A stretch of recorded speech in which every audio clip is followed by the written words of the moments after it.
Welcome to my basement, everybody. Happy Friday. I always love doing live Vic's Basement podcasts on Friday. I've got two terrific guests, and I got their name keys in the right place at the right time, just in the nick of time. Sam Machkovech from Ars Technica and Mike Williams from PC Mag, two very, very smart gentlemen that are paying attention to all kinds of cool things that are happening in the world of video games. Let's start with you, Mike. How are you doing, buddy?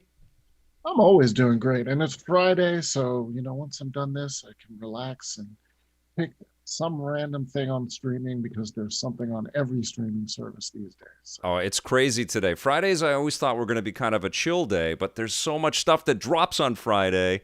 yeah. So we'll talk about that. Sam, how are things going with you, my friend? Solid, just hanging out listening to Lil Nas X and BTS and all my other favorite pop songs for people way younger than me.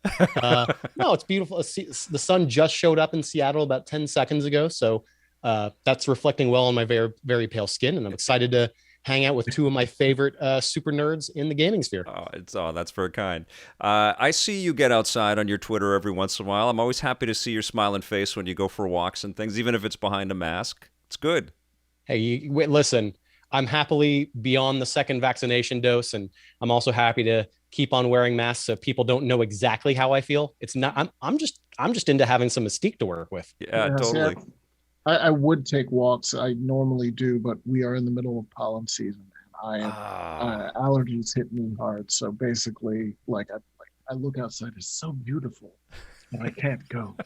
Well, unfortunately, the I think graphics of outside are really nice, Mike. Fortunately for our line of work, Mike, you get to hide with all kinds of fun stuff, which I imagine we're going to talk about like 5,000 pounds worth of it. All of the good news showing up right when the sun shows up, right, guys? That's the way it always goes. Hold on, I have to clear my throat here. One sec. I took some water, and of course that makes me cough. Okay. We do have lots of fun things to chat about today, and I just want to give a little shout out to the people that have joined us live in the chat room.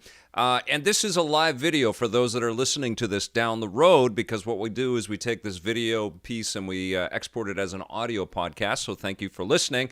But if you ever want to join us for one of the live podcasts, please do, like Peter Kokasar did, and Solitaire01, Robert Tollin, Nick Seabright is here, I've got KFXG and Real Scrub, and Miyoko 7. I always butcher that name. Sam I Am 111 is here. Hello, everybody. And of course, this podcast is brought to you by our friends at the Gaming Stadium. They are Canada's leader in online esports tournament facilitation. They got tournaments happening every weekend like this one. So you don't want to miss out. You can join up with them at tgs.gg. All right, let's get into this a little bit, my friends. I have a couple of topics, or a few topics for us to start with. I think the big one this week is Mass Effect Legendary Edition. EA dropped the review code on everybody, from what I understand, a little bit later than they normally would. How did you guys... have you been playing through it right now? How far are you into these games right now? I mean, I got the code maybe 60 hours before the review embargo. So then I duct taped my eyelids open and I chugged a strange concoction. It was a mix of Balls energy drink and Red Bull and lukewarm coffee grounds, and just streamline that so I could get through all three games and at least get a couple of romance options down. Not even close. I decided that it was going to be more of a technical review on my end, because in terms of the content, I think you're familiar with it. For anyone who's not quite caught up with it, Mass Effect Legendary Edition takes all three original trilogy games and packages them for current gen, next gen, and PC. So you can either go on Steam or Origin to play it on PC, or you've got PlayStation 4, PlayStation 5, Xbox Series XS, and Xbox One. And I took my time to just jump between the games in as many ways as I could. And thankfully, on PC, you could take save files from Mass Effect 2 and 3 and dump them into the PC versions that are current. That's cool. How little has changed structurally in 2 and 3. If those are a little more on the side of textures have been tweaked and upscaled and other small quality of life fixes, but effectively they're very similar to the PC versions of 2 and 3. And Mass Effect 1 is the one that really got scalpeled in a great way. Yeah. And it's funny, I had a buddy over and he looked at Mass Effect 1 on the Legendary Edition during the pre-release period and just said, I don't know. And then I immediately went, because I was on Xbox Series X and I had the 360 code and I put it side by side. And he goes, oh, okay. They did a really good, tasteful job. They did. And because it's mostly the same gameplay with some really nice quality of life tweaks, but just on a visual basis, they cleaned up the motion blur. Now, if you haven't seen it in a while, that motion blur is brutal. It is really rough, mixed with a really bad film grain effect. But they fixed the film grain and motion blur to look more modern. They tweaked a lot of the curvature and a lot of the jagged polygons to be smoother without changing the models. Right. And then they cleaned up the lighting in a really interesting way. There's a mix of dynamic lights that change based on where people are and how the shadows cast. And then there's just recast lights all over the place. And that matters because the faces are the same derpy faces and derpy animations, which is fine. And I really think that they had to find the right balance between, okay, how do we do this with that many hours of dialogue and that many choices without having to completely re-chunk the code? And what they did by making the lighting more balanced is like, okay, these are older faces, but way easier to tolerate. So just on that technical level, I really dug and dig what they've done with Mass Effect 1. And that's important because if you're going to get the whole trilogy, replaying the first one feels really good. Battling feels better. I could go on about some of the quality of life changes, but bottom line, whether you're running and gunning or writing the Mako, you're in a much better position to have a good time with Mass Effect 1 within the trilogy. And also they left the ammo the same in Mass Effect 1. So you still don't have to deal with clips of ammo, which I kind of like that you, like when you kill somebody, you just get their loot. You don't have to walk over to any dead body. You don't have to scrounge or do anything. You just pick it up right away. Yeah, there's lots of little touches. Mike, how's your experience with it? I've only played a little bit of it because if I'm not reviewing it, I have very little time to actually play it. But I mean, that's one of the things with the remaster. Like, there's a certain amount of bringing forward that nostalgia and not changing anything. Yeah. Like you talk about the faces, yes, they have some issues, but I feel they would have run into so many more troubles if they had tried to fix them and update them and add more modern things to the entire package. And for me, I think mostly the exciting part is just seeing people talk about like BioWare again. Yeah. Like when they're at the top of their game. All of their games, like we have people talking about Dragon Age again, and just that sort of excitement around the company. And whenever that Knights of the Old Republic remake comes out, we'll have that discussion again. Well, I'm curious what y'all think about BioWare's future based on how Mass Effect Legendary Edition does, because I can't help but wonder if this was the perfect game to slot in during a very weird video game development era where studios are having to scramble and come up with ways to get stuff out every quarter that doesn't stink, that works, and souping up Mass Effect 1, 2, and 3 and getting it out there and doing it right, and then selling copies of it goes right in the face of the usual EA narrative of games as a service and growing audiences with free options and things like that. Like, I like the idea that maybe we get more games that are self-contained and tell interesting stories that all pile onto each other. Like, I would love for this to at least get some smaller, ambitious RPGs greenlit. But I wonder if you guys have any feelings or optimism, or, hey, it's EA, so never mind pessimism. I think the combination of, and the one that really changed them was probably Jedi Fallen Order, right? Which they put out was a single done in one game and did very well for them. Probably, like, from an ease of selling and lack of issues, much better than Battlefront 2, which was their big service game. So I think that combined with Mass Effect has sort of pushed EA into a spot where they can say to BioWare, just do what you do with a big enough like shine to it that we can push some copies out the door. Now, how that will affect subsequent, like they're working on Mass Effect and Dragon Age now, I think those will probably come out as mostly done in one games. Well, it's interesting that there's that there was the pivot that we heard about that I don't know how long ago it was, but the whole Dragon Age team fought and finally wrested control away from a plan to make it a Dragon Age as a service game. that there had been an issue. And I mean, because that's internal reporting, we don't know 100% how true that is, but that something may have happened to drive Dragon Age back towards the good old BioWare era. And, Jedi Fallen Order probably helped with that. And this is going to be another card. Well, I think Battlefront 2 also, like EA's been kind of slapped around, I think, by the community and by legislators and by all kinds of people around the planet that are sort of have their eyes on video games. But I think they're still trying to figure out how to do this sort of games as service model. They've had Apex Legends do really well for them, and I think people that play that game are pretty happy with the way they serve that up. But I do think, there's a lot of focus on the microtransactions in their sports stuff right now. And I think they're trying to clean up their image. I think they're trying to kind of reposition themselves as, they just opened that studio with the Monolith lead. That's going to be making an open world action adventure game. And I think what we're probably going to hear, and I just reported on EA Sports Big percolating again, perhaps that is coming back, which would be an excellent move for them.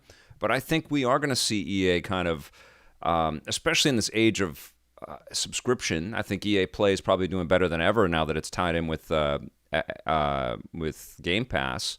I think they're going to shift. Well, I'll tell you, they enjoy this weird buffer in the zone of that we all three operate in, this game criticism world that kind of lets FIFA and other sports series, I don't want to say off the hook, but they're not our priority. Our audience, my audience, rarely ever says, hey, we need updates on the latest annual push of FIFA. Yeah. So those predatory practices that some of those Ultimate Team cards have throughout all the sports series, they get to kind of exist in this ecosystem. And EA, I think, if they were really smart on the financial level, they would just go, hey, let's keep doing that while we can. We're printing that money. Maybe we're terrible people, but we can also make room for these one and done, self-contained instant games that actually are selling. Now, also, they got on Steam, and that really helps on PC. Like, how do you get people to not pirate games on PC? It's an endless question. And the conversation about those economics aside, making it easier for us to just give you the money and have it work on Steam without having to go, Origin or whatever other launcher they could be having. I imagine whatever percentage they're giving to Valve for that is worth it. I have that sense that number of players who come in and go, all right, it just works, is great. And then also, I just got to say, this is one of those weird things that I rarely ever get to mention, but their online ops teams are mostly quite darn good and better every year. It's been a while since we've had whatever error code it was that made SimCity 4 such a failure of a launch. Right. And today they've got a new game called Knockout City. That's day one on Game Pass because of EA Play as part of that. I got in and it just worked.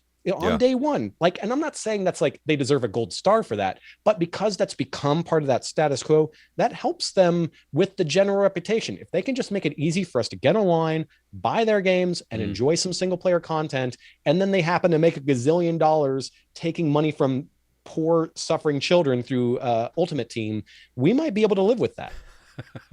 Well, and I think the move for the sports games is to go free to play at some point. You can kind of see that starting to happen for sure. Because people will pay for.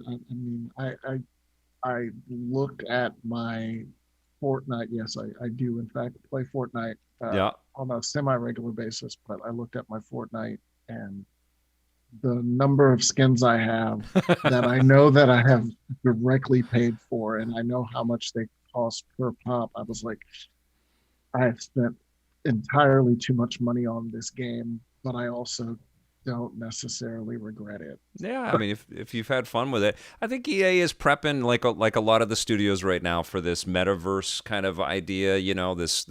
We're always going to have a digital access point to this software out there, and the only way to win at that is to make lots of games. That's the only way. What if I can play FIFA but field a team of Marvel superheroes? Yeah. I don't ask for much. Yeah, that's going to come, Mike. That's happening. Isn't that what Ubisoft is going to do with the next Avengers update, is just turn it into FIFA? Is that how they're going to save that game? Oh, God. No. Look, Square Enix, if you're out there, please fix Avengers or something. Just make it happen. It's pretty, speaking of games as service, I like the game. I didn't love the game, but I like the game. And it's pretty sad, though, to get emails from Square Enix about a costume that you can put on the characters. Like, we got a new costume that's in the marketplace. It's like, yeah, Wake me up when that costume gives you powers that resemble Spider-Man. That's an idea. Maybe that could happen at some point. Yeah. Where's the story going?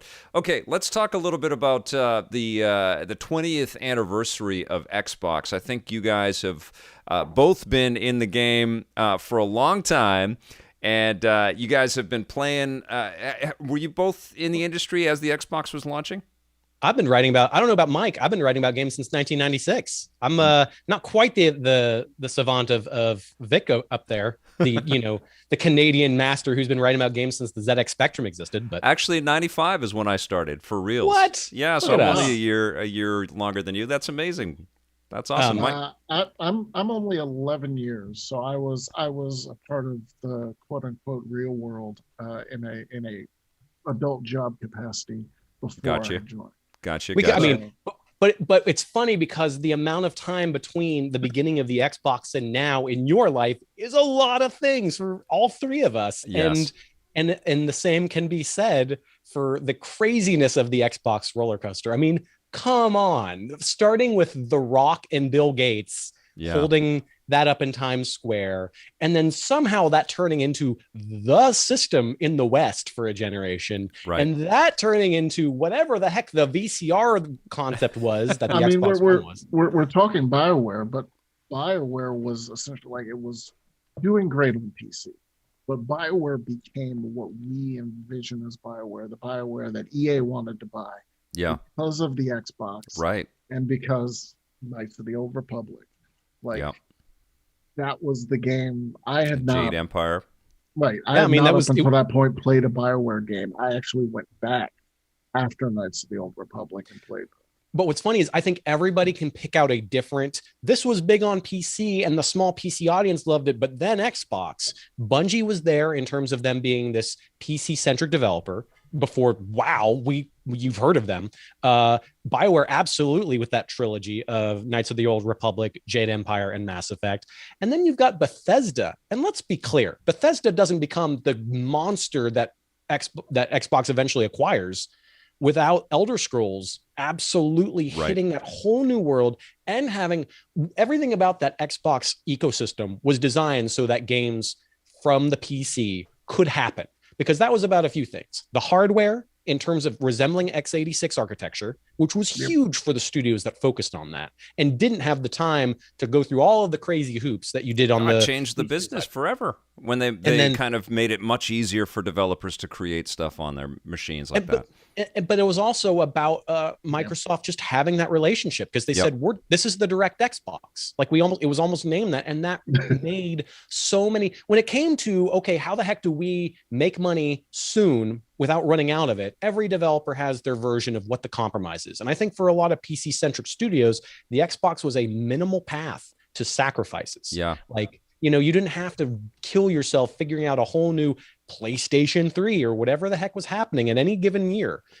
Plus dev kits. Like we don't think about dev kits as part of the development equation as much in this era because it's all ridiculous. But back in the day, man, I think all of us know somebody with some ancient giant weird box that was a dev kit for one console. The cost per seat back then, not only for the dev kits but also the graphics packages and the the horsepower to be able to build games. It was so freaking expensive. It was like $50,000 a seat. It was just insane. And so for Xbox, what they had to do was live for long enough for Bethesda and companies like Bethesda to come in and be able to position themselves and make some money. Because it doesn't work. It's not just the Halo box. It's got and that first year when you think about they didn't know exactly what to do. They had their own NFL game and that didn't happen. They had Fever. Blinks didn't take us all over, even though we got They had they had Crimson Skies, which was phenomenal, and Mech Assault. And then Xbox Live, and they had games like Battlefield and Rainbow Six, and those were some, and of course Halo 2. Those were just some incredible memories for me. That was when Electric Playground was really starting to get some wings under it, or some wind under its wings, and we were working with Microsoft in 2000. think, I guess, through 2001, which was when they launched the machine. But we had a weekly segment called Xbox Watch because it was all new, right? And there was this incredulity around the business about Microsoft being able to even come in and compete, just like there was when Sony said that they were going to come in and compete. But it makes me wonder, Vic, what was that? What about that can you remember? That relationship as a member of the press, being told, because you're trying to come up with things to talk about, write about, and show on television on a regular basis, and you need that help. And so that was, I mean, it's a different ecosystem now, like video games and television. Like you were a very rare gem then, and it's a different world now where like Conan O'Brien will be on TV with it. But what was that like? Was it, do you recall it being different in a particular way that said they were incredible. We had, kind of an open door into Microsoft, and we visited with all of the founders like Ed Fries and Seamus Blackley. Caught up with Seamus in New York City when he had a press demo to kind of show things off, and we got a great interview out there. I talked to Ed Fries about, the corporately, how he had, because Ed had come from, the spreadsheet world and Word kind of world, like the more corporate-facing Microsoft. He'd already been there for many years prior to helping to launch this weird dream, but it was great. And J. Allen Brack. Like you see Brack prior to being like a face of Xbox. It's just like night and day. Like, is that the same guy? Well, this was a company that brought in Phil Spencer, and Aaron Greenberg's, I think, been there forever. And there's some hardcore people corporately at the senior levels at Microsoft that were just true believers, and they also were able to entice a whole bunch of people into the company and get them to move from studios. And, of course, people move around and they leave. But Microsoft, I think, over the years has really kind of learned a ton about the business, but also really proven that they're committed to this. They're here to stay. And clearly what we've seen over the last 5-6 years is this complete turnaround and this just crazy acquisition bender that they've been on. It's been amazing. Well, I want to rewind a bit to that point in 20 years ago when we think about Microsoft and hardware. At that time, it was the Zune. Mm-hmm. I don't remember what year that launched, but it was in a similar era. The Zune was dope. I had a Zune, and it was, but it didn't blow up. Like Zune here on it had good ideas, but it didn't penetrate. And then you had Sidewinder hardware on PC, which varied, but you did well and people loved it, but didn't penetrate. Not everybody owns an old Sidewinder thing. Microsoft had some really cameras and microphones and all kinds of interface stuff like within Microsoft corporate to interact with the computer. But yes, a console was a radical idea, 100%. And they managed to, I think those kind of extra divisions matter because you can't have someone just make Excel or make Microsoft Windows and stay happy at a company for a long time. And something like an Xbox galvanized a big organization. I mean, we've seen so many oral histories from different people trying to make it happen, trying to get corporate to say yes.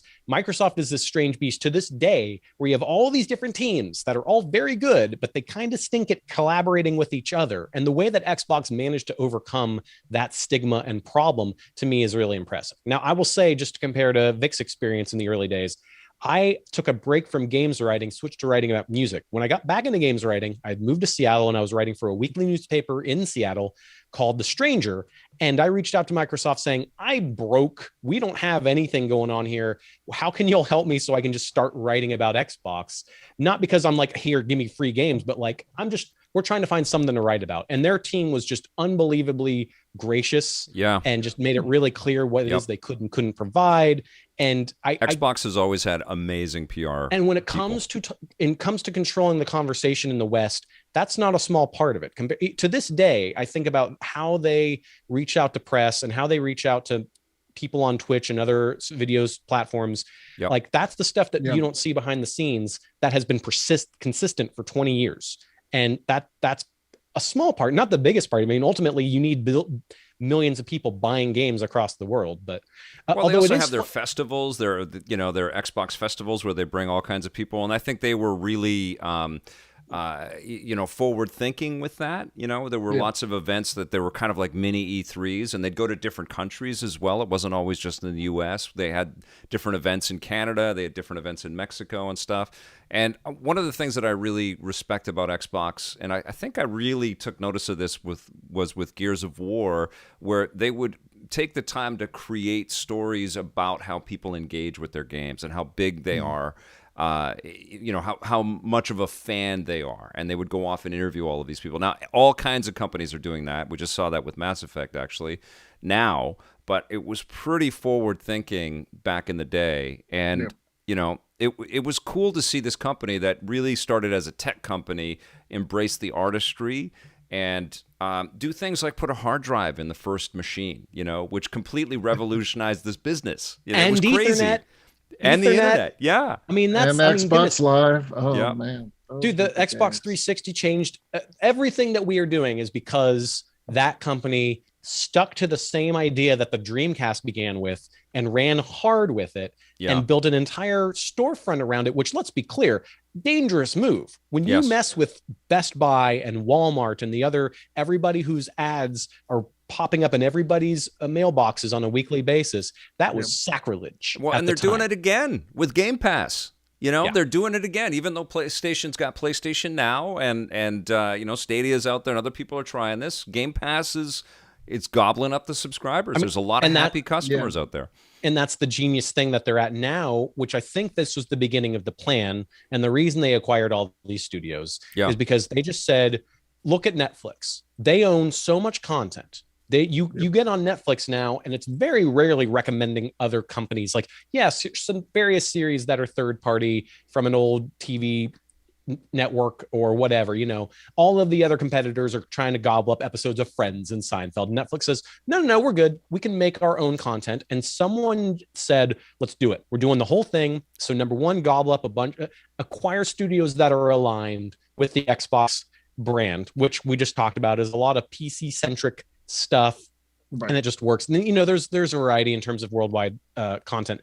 But then number two, make sure there's different entry points. So that's why the Series S is interesting to me, and that's why xCloud is interesting to me. Because what they're essentially saying is everyone can try it. Like, you can have a crappy internet connection and get a free trial to Xbox streaming and see, this is how much content there is. This is the low barrier to entry. I don't have to download and install. I don't have to wait for patches. My internet connection sucks, but okay, at least I can try it out. And that's huge that they're making it work. It works. It's not perfect. And they've been really clear that it's still beta and early and testing-ish and all that. But they're controlling that in a way that no other company is right now. And that's the thing, Stadia and some of the, Stadia's tech actually worked. When I was playing the Immortals Phoenix Rising demo, it just loaded up. I plugged in a controller, it worked. It was fine. The problem is you can't really have that as just the thing. Yeah. Whereas Microsoft is building it. So here's the Series X, here's the Series S. You can play it on cloud. We're getting the cloud client out there on PC. We're getting it out on mobile. We got Game Pass. If you start a game on xCloud, it'll sync your save. You can download that game in the background somewhere on Series X, and then start up with that save. Playing Gears 5 maybe on xCloud may not be the best experience, but you can at least taste it. Yeah. And then jump right into the console with the same save and account, and what's even better than that, what's even better than how cool that sounds, is that families can do this. I've got family in Texas, and they want to find an entertainment path that works in terms of family controls and in terms of being able to play discs and in terms of being able to access a lot of content cheaply. And Game Pass is it. There's occasional discs for the big ticket stuff, but Game Pass and multiple Xboxes in the same house. They've turned my sister's home into an Xbox home without I didn't have to grease any wheels. I didn't have to hand them any free stuff. It was just, that's what's on the market. And they're like, oh yeah, that totally works for us.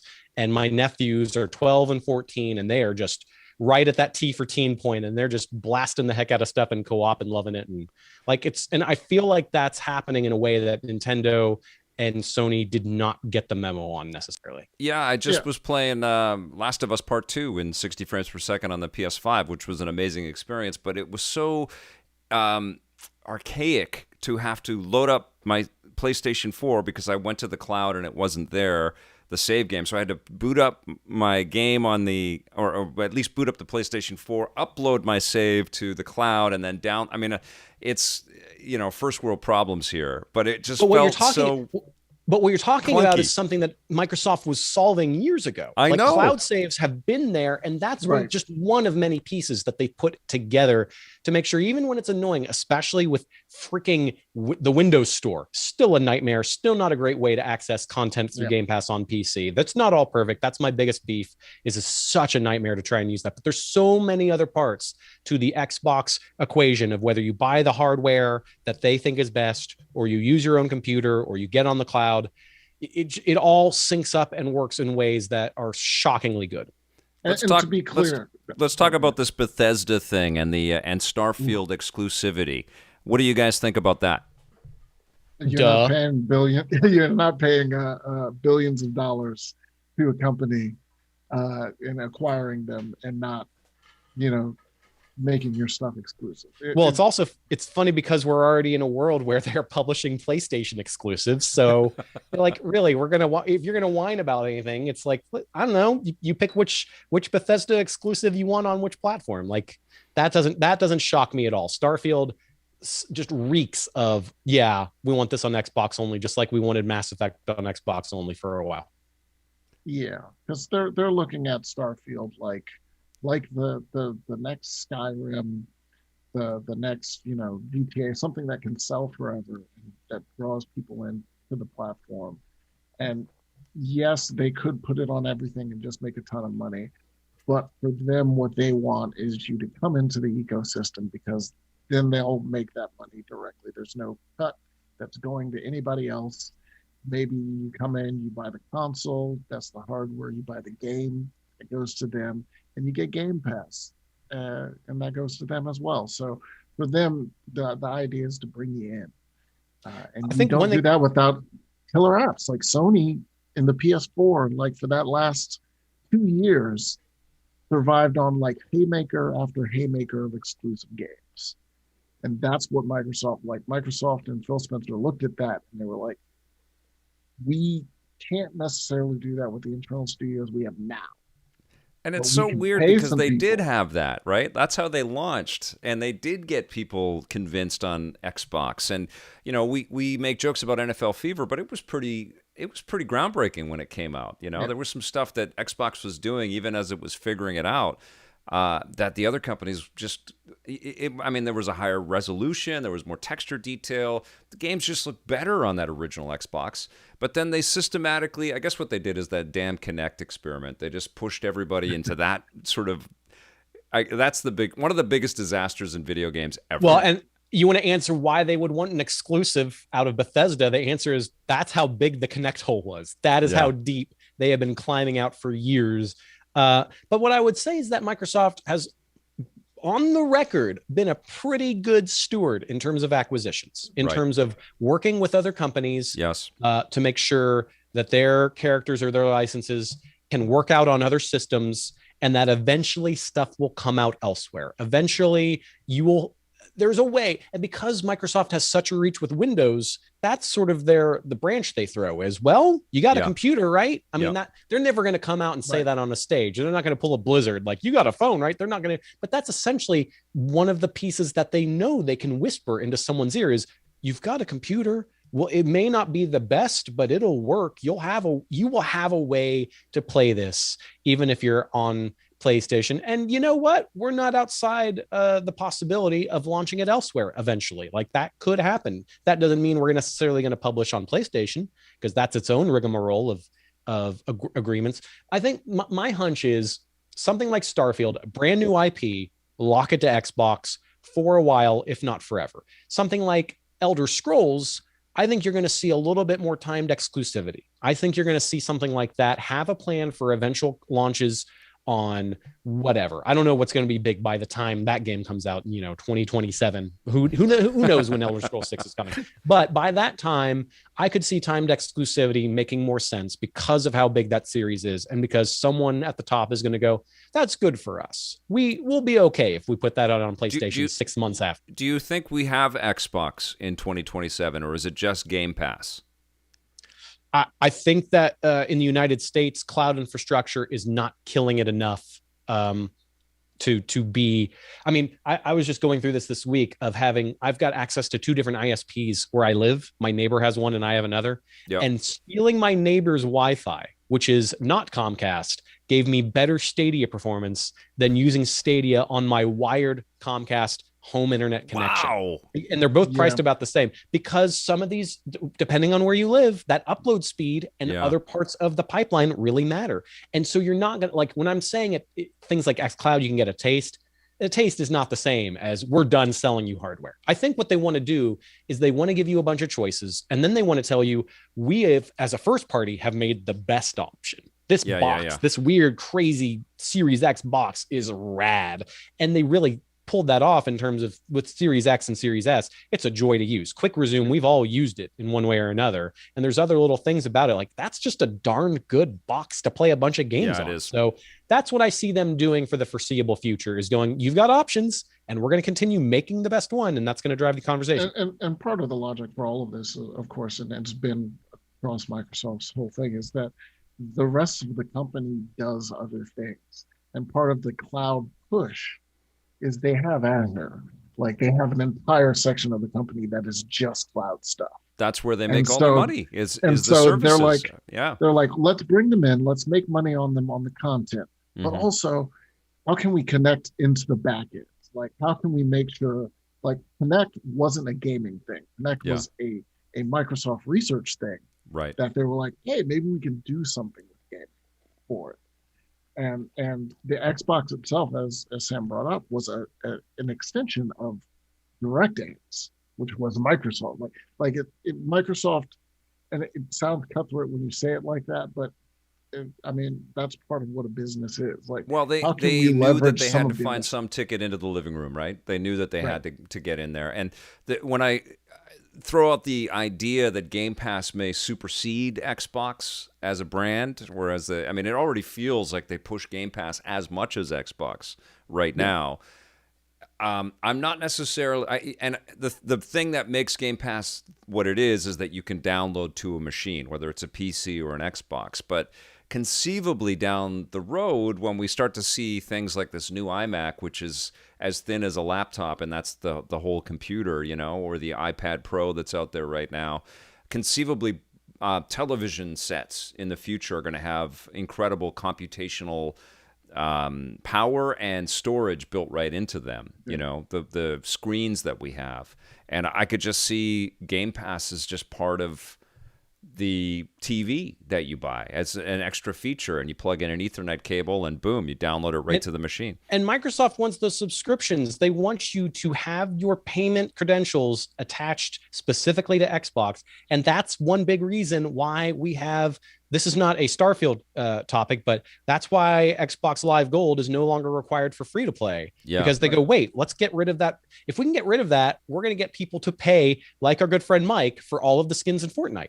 And that's you remove that friction wherever possible. And those, as soon as you go, oh, purchasing on this is so much easier, then they're not paying that extra fee to Best Buy, and they're not paying that extra fee to the gift card purchases at various supermarkets. It's and there is currently a legal argument. They literally brought up today, well, not today, it was like yesterday in the Epic Apple trial, where they asked Epic, like, hey, it sounds like you're almost like a dark horse for Microsoft. Which, hey, why not? Again, this is all business. It is. Sometimes the moral takes, but that's the kind of thing. Like, Microsoft and other companies want you in there. Because then they're not giving money to someone else. And you as a consumer, your response could be, well, F Microsoft for what they did with Bethesda. And boy, there are so many other video games I could buy. Like, that is the consumer conversation that it should be, as opposed to the entitlement. Like, hey, listen, if you feel that entitled about what your entertainment should be, how about you invest billions of dollars into it? No? Okay, well, then you spend $60. Or even just invest in a direction and support a company that you really believe in. All right, let's talk a little bit about this Time Splitters news, which hit yesterday. We got the tweet from Deep Silver saying that Free Radical is coming. I think, Sam, you were the first person that called attention to this for me, because I hadn't checked my email at that time. It was midnight the other night when the announcement went out. But Free Radical is back. They're all Europe now. So that's right. David Doak is going to be running things with Steve Ellis, which is crazy. What did you guys think of this Time Splitters news? Well, hold on there, Sonny, while I pull out my walking cane and explain what this time splitting is all about. Time Splitters being this very interesting little crystallized piece of the PlayStation 2 generation, where, I mean, that's the time frame I would put it, where the team that brought us GoldenEye and maybe a third to a half of Perfect Dark on the N64 split off because they realized, there's been some oral histories about Rare being a very competitive and perhaps brutal place to work in the 90s, which is part of why some of their brilliant stuff may have come out. I can't speak to that, but that team said, no, we're gonna get more money. We're gonna do this. GoldenEye was big. GoldenEye was the thing. That was the phrase for playing multiplayer together on a screen. So that became the phrase. And Time Splitters in 3 entries pretty loudly mimicked what made GoldenEye very specifically a first-person shooter on a console. And it as a result, it feels it's this weird thing where imagine GoldenEye on N64, but the frame rate didn't stink. That's sort of what you end up with. And what's kind of funny is it feels different because GoldenEye on the N64 was painfully slow as a result of like having to manage with crappy frame rates and things like that. Still wonderfully fun, even if it felt like a slideshow while playing with 4 players on the same screen. And since they were separate, they could be more jokey and dumb than probably. Right. They said we don't need the Bond license in order to make fun of and revel in the Bond concepts simultaneously. So that's where we got the continuation of this, what I still think is very innovative first-person console gameplay that was very mission structured, gadget structured, and side objective structured. It wasn't the Doom and Quake world of find the exit and kill stuff on the way. It was about, oh, no, we add these extra objectives. Even if they're just go to this point and tap a button, you feel like you're doing something that's a little bit more of a role playing of being a hero or being a spy. From Perfect Dark or that style of play. It was a fantastic game. Yeah, it made them unbelievably replayable as well, right? And tons of value whether you went single player or with all 3 of the franchises. GoldenEye and Perfect Dark, at least developed by those folks. And then Time Splitters all have this kind of quality of permanence about them. Right. And you can take Time Splitters 2 or Future Perfect. I love them both in different ways. And put them right next to Perfect Dark Zero on Xbox 360. You'll immediately call out which is timeless and which is very stuck in an era. Which is not. But then the poor folks at Free Radical who had built up good work and good cred just got... the oral history of that whole studio and all of their nightmares and all of their meltdowns, and then having to align with Crytek. Oh, that sounded like it was a bad time. And this is going to be my question. That the question that I had from that is, well, what about Dambuster? Because if you don't know, a number of those Free Radical people are already a part of Dambuster. THQ under Dambuster Studios that did Homefront. Yeah, are they still making more Homefront, or is that dead now? During this announcement, they said what they were working on. Dead Island 2.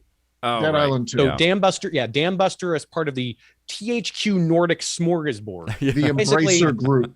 As Embracer started exploding, they said, oh, these are qualified people who have real credentials in the gaming world, but have, for one reason or another, kind of gone astray. Oh, but we also have Dead Island 2, and that's its own mess. So let's grab that very good studio and have them patch Dead Island 2 towards maybe ever existing and being a real game. Yeah. And that's what they've been working on up until this point. That's all we've heard about. They are in Nottingham in England. Right. Free Radical, the brand new thing, which, by the way, Free Radical's name was changed to Dam Buster. Now a separate thing called Free Radical exists. Right. Also, And that's what I was saying. Also in Nottingham, England. They are going to be side by side. Well, the new one. Oh, and Deep Silver. Is Deep Silver owned by Embracer as well, though? Yeah. Yes, and that's how they got Dam Buster. So it was when Homefront: The Revolution was coming out. Yeah. Free Radical became Dam Buster. Dam Buster was under Deep Silver, and so they got acquired. Oh, okay. And that's why, like, so they're diversifying a team and splitting them off and letting them kind of run with what they want to do. It's for here. The tea leaves that I'm reading are that the people who are finishing up at Dead Island 2 are saying, okay, this is our next thing. This is what we want to do. And Embracer / Deep Silver / whomever said, okay, fine. You can start pre-production right now with the high-level directors who are bored so that you don't leave and that you're still happy and that we all work together on the IP, and the whole rest of the team is going to finish the other thing. And who knows what those two shops will look like once Dead Island 2 is wrapped or sent off. Crazy. Right. And Sam I Am 111 points out, and I think Matthew Nugent Marcoux pointed out yesterday, Dam Buster included the HD remaster of Time Splitters 2 inside of Homefront: The Revolution, which was as an arcade cabinet. Yeah. Yeah, which is kind of cool. Which was then unlocked by cheat codes that were discovered years later, yeah. Which someone mentions in a Discord channel randomly, says he lost them. Someone else went back and reverse engineered to find it. It's a very buggy port. I've unlocked it and confirmed it works, and then it just crashes on my computer and on my PlayStation 5 repeatedly. It's not the true Time Splitters. Got it going on your PlayStation 5. Amazing. Well, listen over here at the Machkovech house, we do things fancy. But I do so I was just saying, like, and again, part of the weird thing is like David Doak is one of the names. David Doak and Steve Ellis, who were founders, they left Dam Free Buster? Radical, like Dam Buster, Free Radical, that whole in that mess, and did other things. I think what's his name? David Doak started making Facebook games or something like that, right? For a while, and so this is sort of bringing them back into the fold, and which is really exciting and really cool. Like, hopefully they have a peer performance. It's interesting, again, as Sam points out there in Nottingham. I've been there. Yeah. I went there for Homefront: The Revolution. There's not a lot in Nottingham. That's often a secret to good game making, and that's why there haven't been too many Hawaiian game studios, because if you have too many things to do when you're outside, it's harder, That's why Canada has been so kick-ass at making games, I think. Wait, so are you saying that nobody makes games in the summer when the nights are long in Canada? Is that it? I think it gets a little bit harder. I do think that's that and the tax credits, I think, in Montreal, because have you guys been to Montreal in the winter? Yes. Oh my goodness, right? You want to be indoors. You want to be playing games or making them, I think. But just a real quick return to Nottingham, the scenic Nottingham. I think what we were just talking about with EA's 1-2 punch of success with older style games, Jedi Fallen Order as a single player, tightly wrapped experience, and Mass Effect Legendary Edition as a remaster that gets it right. This could be the time for something like Time Splitters to be done on a reasonable scope and do fine. And I think that the ecosystem of Embracer / THQ Nordic / Deep Silver is them just going, we just want to make a bunch of stuff that each thing makes a little bit of money. That's what it seems like. They don't seem like they're obsessed with the kind of quarterly growth and, your game wasn't the biggest hit, so it's toast. Like, I think right now we're in this, and this kind of dovetails into the next topic here. I think we're in this period of building a library, building an asset pool, because there's going to be this perpetual access to this. And I think one of the secrets for Time Splitters to succeed is to not try to one up the top, tech that's out there, not try to be the slickest looking, Unreal 5 experience that exists out in the world. Just be a really fun game that can even look dated, but still plays really, really well. But there's also... I was just going to say, it's also about the wise business acquisitions of lapsed Nickelodeon licenses. Oh, we just redid a SpongeBob game, and wow, it made money because it turns out there's an audience that's going to continue buying certain properties, like Pokemon continues selling every 8 years to a whole new generation. They're willing to make those kinds of deals in ways that are very different than the ones that Microsoft makes. and also graphics and tools have gotten to the point that the B grade, the middle grade studio Still looks good. Can do some very fantastic things. Yeah. There is an upcoming game called Biomutant that looks great from a team of 20. Yeah. There are games like Shadow Warrior 3 that look like, the graphical level is almost to that AAA level. Yeah.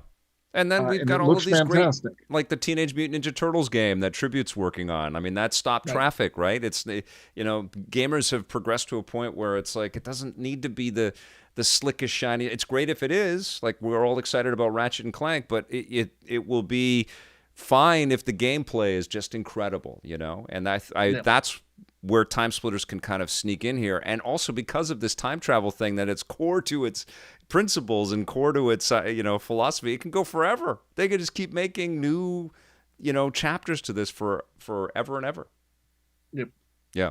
All right. Let's talk about these mergers that are happening. It's happening not just in the gaming space, but there was the huge announcement this week that kind of catapulted everything. Was this AT&T working with Discovery, and Warner Media is looped in there. This crosses a lot of brands that may not mean a whole bunch to our audience or to the three of us all that much, like the Food Network. I'm sure it's a great network. I don't watch that often. But Warner Brothers Games and DC Comics are also looped into this. Yep. What are your thoughts on this merger, and what does this mean for the video game business, but also media in general? Hold on, let me set a timer and see how long Mike goes on about this. I have a feeling it's going to be a minute. All right. So essentially what happened here is that AT&T bought a whole content company back in the day, a couple of years ago, with the idea that they were going to do soup to nuts, full distribution, infrastructure, content, whole line. And then they found out that making content is hard. Yeah. So what they have done is especially during a pandemic. Right. They have mostly divested themselves of Warner Media, and they are merging it with Discovery, which again, people are like, what? Discovery? Not realizing that there's a whole bunch of not necessarily old people, but let's say old people in general, folks that watch a lot of stuff that Discovery makes and don't think about it. We don't watch a lot of TV here in our house, but HGTV is a network that is on. My daughter and my wife love the design shows, and so those that we will have that on. There's a lot of stuff like House Hunters, Chopped, that people will put on in the background and not actively watch. Yes. But if you're there, that still counts. It's peak dentist office content is what I would call some of it. Yeah. Right. So Discovery has made a nice niche and a lot of money doing it. Yeah. And so the new company, we don't know what it's going to be called, Discovery Warner Discovery, whatever, is going to essentially be run by the CEO of Discovery. Yeah. Because AT&T just they're washing their hands of it. Like, we're out. AT&T shareholders get like 71% of the overall company. Yeah, you know what I read today, and I don't know if this is true, but there's speculation, that HBO Max has that day and date thing because of the pandemic. Apparently, that was just such a huge money loss for Warner Brothers and AT&T that they just said, no, we got to save this sinking ship. Yeah, and even if it did fine in the money and bring in subscriptions, from a content perspective, it was a bad choice because they didn't talk to any of the content creators. Yeah, they didn't. Like, they pissed off a lot of them. So now you have this new company that is essentially, and I need them to bring Max and Discovery Plus, which is Discovery's, together, because having, HBO, Turner Classic Movies, which is on Max, and like DC Entertainment alongside like Chopped and House Hunters, for me is just like, let's go. Yeah, I'm very excited about this. Wait, my counter is: do you honestly not think that they don't go the Disney route where they have Hulu and Disney Plus, and they say these are different spheres? Do you really think that they're better off? They can go both, and they literally said in the thing, they had an interview with some of the executives, and I think it's early enough that they don't know.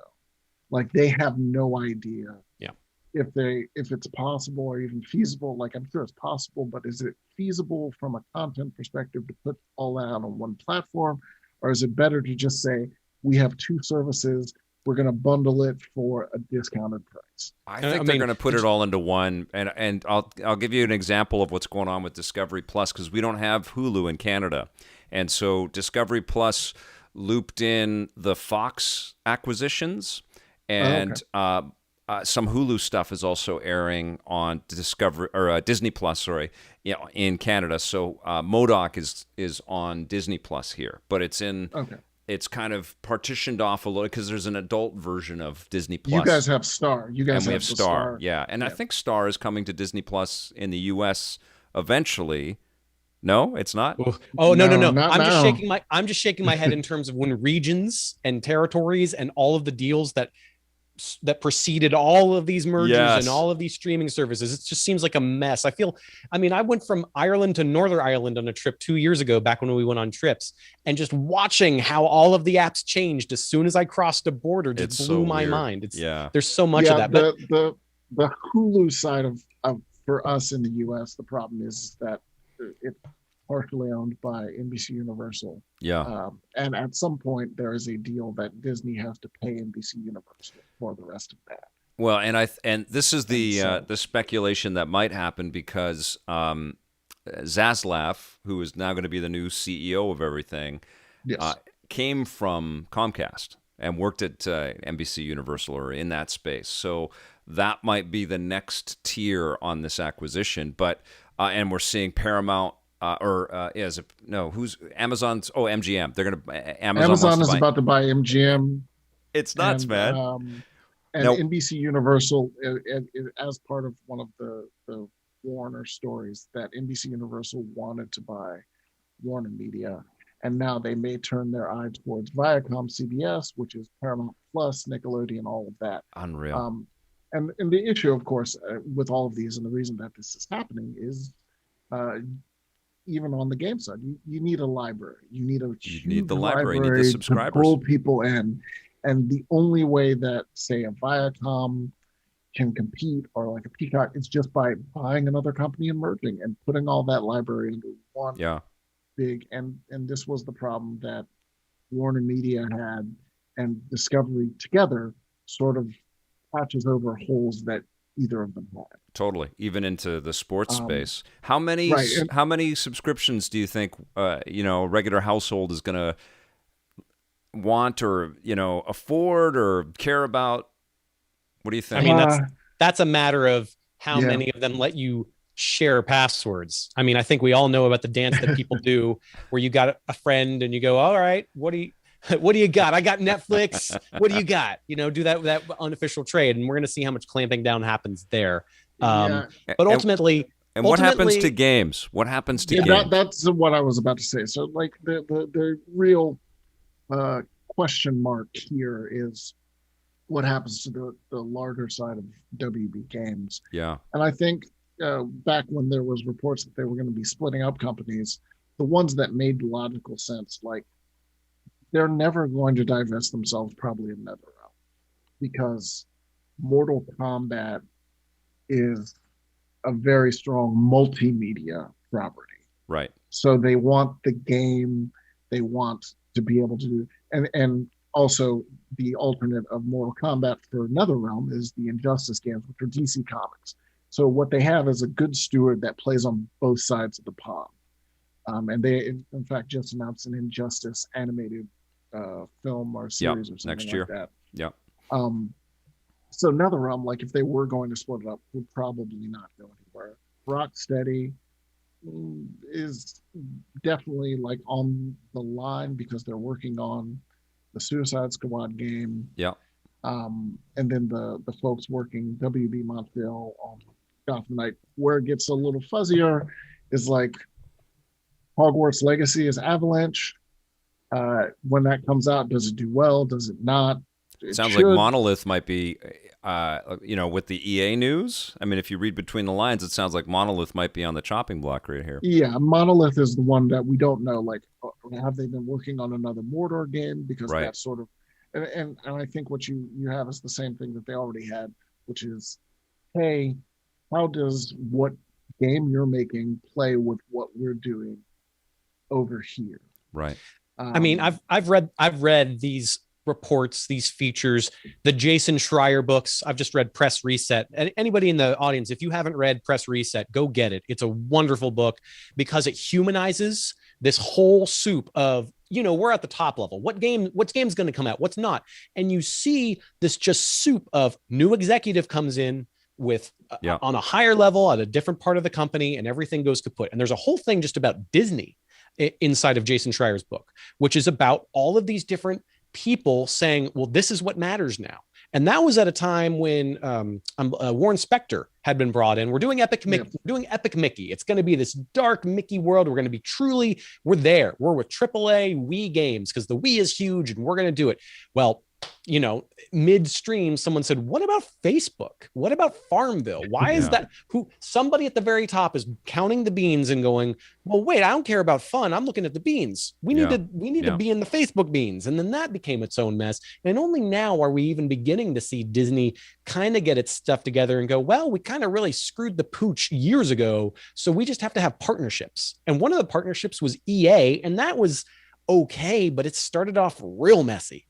How many things were canceled because of different executives at EA and Disney fighting each other. So I say all of that because I imagine this whole situation is going to be nothing but doom. I don't see anything better than AT&T and Warner at least establishing a track and going, these are the games that match up our licenses. It seemed like they were all at least going, okay, we own Harry Potter and we own Mortal Kombat. And DC, okay, let's get stuff going and let's be combined. So you think they're going to start just bleeding studios? I just think my assumption based on decades of all of this stuff happening is that they could have come out by now. It's so freaking expensive to make these games, right? And that's what it's going to look at. If the executives don't come out and make really clear what the plan is and how that plan accounts for games taking 3 years minimum, because no matter how big or small, once you get to a certain number of people, you need that 3 years. And not every executive looks at a project and goes, 3 years? When you say 3 years, you're thinking, oh, well, that's a movie starring Timothy Chalamet. It's going to make $1 billion. Okay, 3 years, whatever. You don't get that same confidence from executives and video games necessarily, especially if they're like, wait, this isn't a battle royale. What? Or whatever executive comes in with whatever conception they have, it just creates more crappy variables. Now, some of these games that are announced that we know about, which Mike had already listed off, still could do just fine. But the longer term potential has me scared. Yeah, and one of them, I was thinking when they said they were going to set it up, I was like, logically, TT Games, which does the Lego games, those sell well. Yeah. But I see logically, Lego just started its own internal development studio for games. Oh, did they? Lego, it's called Light Spark or something like that. Wow. Is that where Arthur went? I think so. But the logical thing is, why not just buy? Like Lego should just buy TT Games. Yes, they should. That's all they do. Yeah. All they do is make Lego games. They sell very well. Yeah. Lego doesn't need to have a deal with them. Just buy TT Games and keep it really. It's like that Intellivision game, the shark game, where the fish just keep getting gobbled up by bigger fish. It's insane what's happening. And there's a whole bunch of WB studios that people don't think about, which are mostly either smaller acquisitions or casts off of old Midway, because a lot of people don't realize that WB Interactive owns all of the old Midway stuff, which is how they got NetherRealm. Yeah. So, there's a bunch of WB Boston, WB I think San Diego or something like that. They have another 5 or 6 small just WB games and a location. Yeah. And most of those, I have to. Yeah. Figure that they're. I mean, we have a perfect recent example, and that's the whole Stadia development studio, and all of those people. Brought in lots and lots of, money spent and big promises, and then nothing comes out of it, and they're all out of jobs and they're all scrambling. That's the human story of it. Yeah. But I mean, my vote here is that they hire me as a consultant / creative director of all the stuff. And I say, hey, we've got a whole bunch of classic series. How do we get these into players' hands? We could either do a limited edition arcade 1-up style cabinet series that has all the classic Midway stuff. Just start with that. That'll create the money that we can use to start doing some experiments and seeding a mix of previous series and new weird things, and then tie-ins with our media. When are we going to get the Discovery Plus video game series? I'm trying to think of which reality series they have that would line up with some really stupid freemium endless runner. I'm sure it's out there, Sam. Stuff like that. I'm sure it's out there. But my feeling is they've got enough. If they've got those IPs, you leverage those and you find small little bits and you do okay. But currently, it just seems like more of a mess than a unified strategy. And the reason I say that is because I think we've got a DC superhero girls game coming out that Nintendo produced. That Warner gave the license to.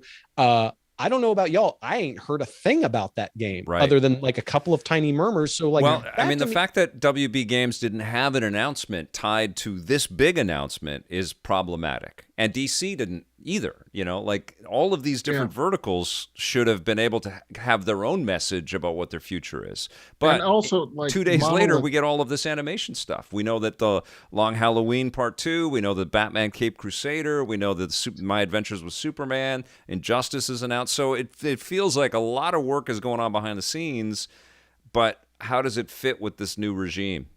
Yeah, and I feel Monolith is probably in that. If they're not already working on a Middle-earth game, like right now, Amazon has the Lord of the Rings television show license. Yeah.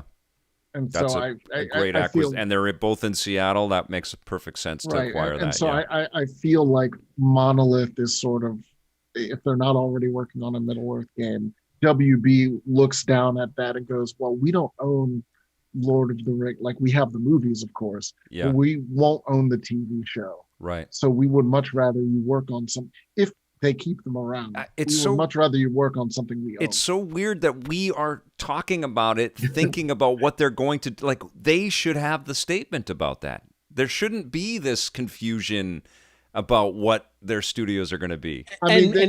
Chances are we're going to hear from it in the near future that AT&T didn't help matters one bit. No, I know. They were probably already struggling to come up with, in the past 3 years, some sort of brand new strategy based on whichever executive showed up at that time and said, oh, video games. My son likes those. Yeah. And they don't, I don't think at this point that they know. Yeah. Because, like, again, these talks have been happening for a while, but for example, the CEO of Warner Media, Jason Kilar, apparently wasn't a part of these. No, he's out. Yeah. But it's almost like last year with the first DC Fandom, and the week before it was happening, they laid off a whole bunch of staff at DC Comics. And it's like, guys, the timing is not good here. And DC Comics is another one of those where I think, like, financially, if you're the larger your corporation is, you're looking at it and you're like, yes, we already own these characters. Yeah. And yes, you kind of need that side to workshop characters and new ideas for eventual movies, shows, etc.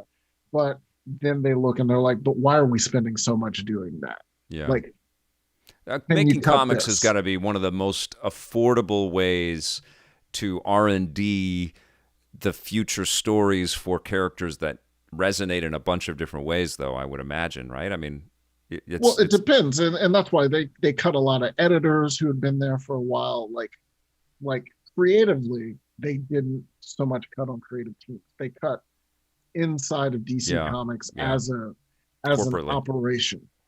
So, like, executives, editors, those people went. And then they probably turned to the existing editors and said, you're the one that survived. You take on like another 2 or 3 books. Yeah. And make it happen. And I think some of that corporately will probably happen on the game side.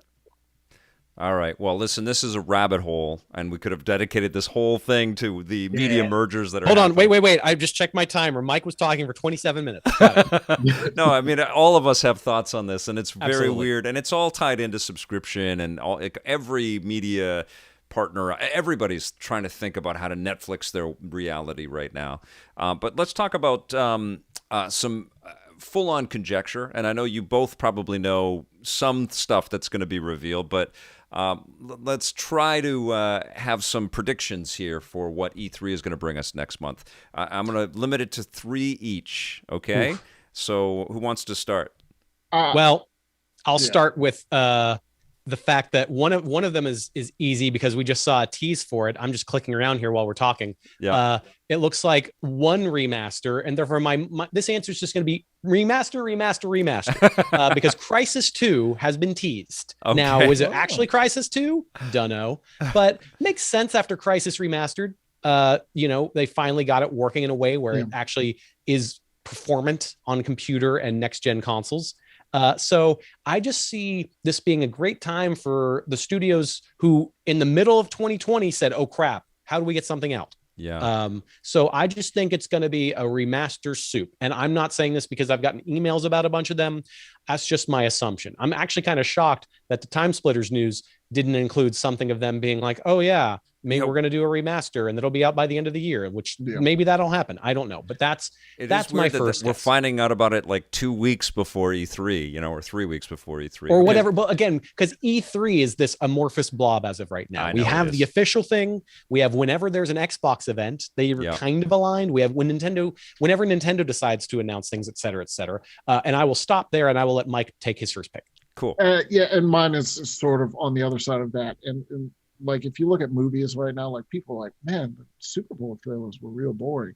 That's because they gave us trailers at the last Super Bowl and those movies haven't come out yet.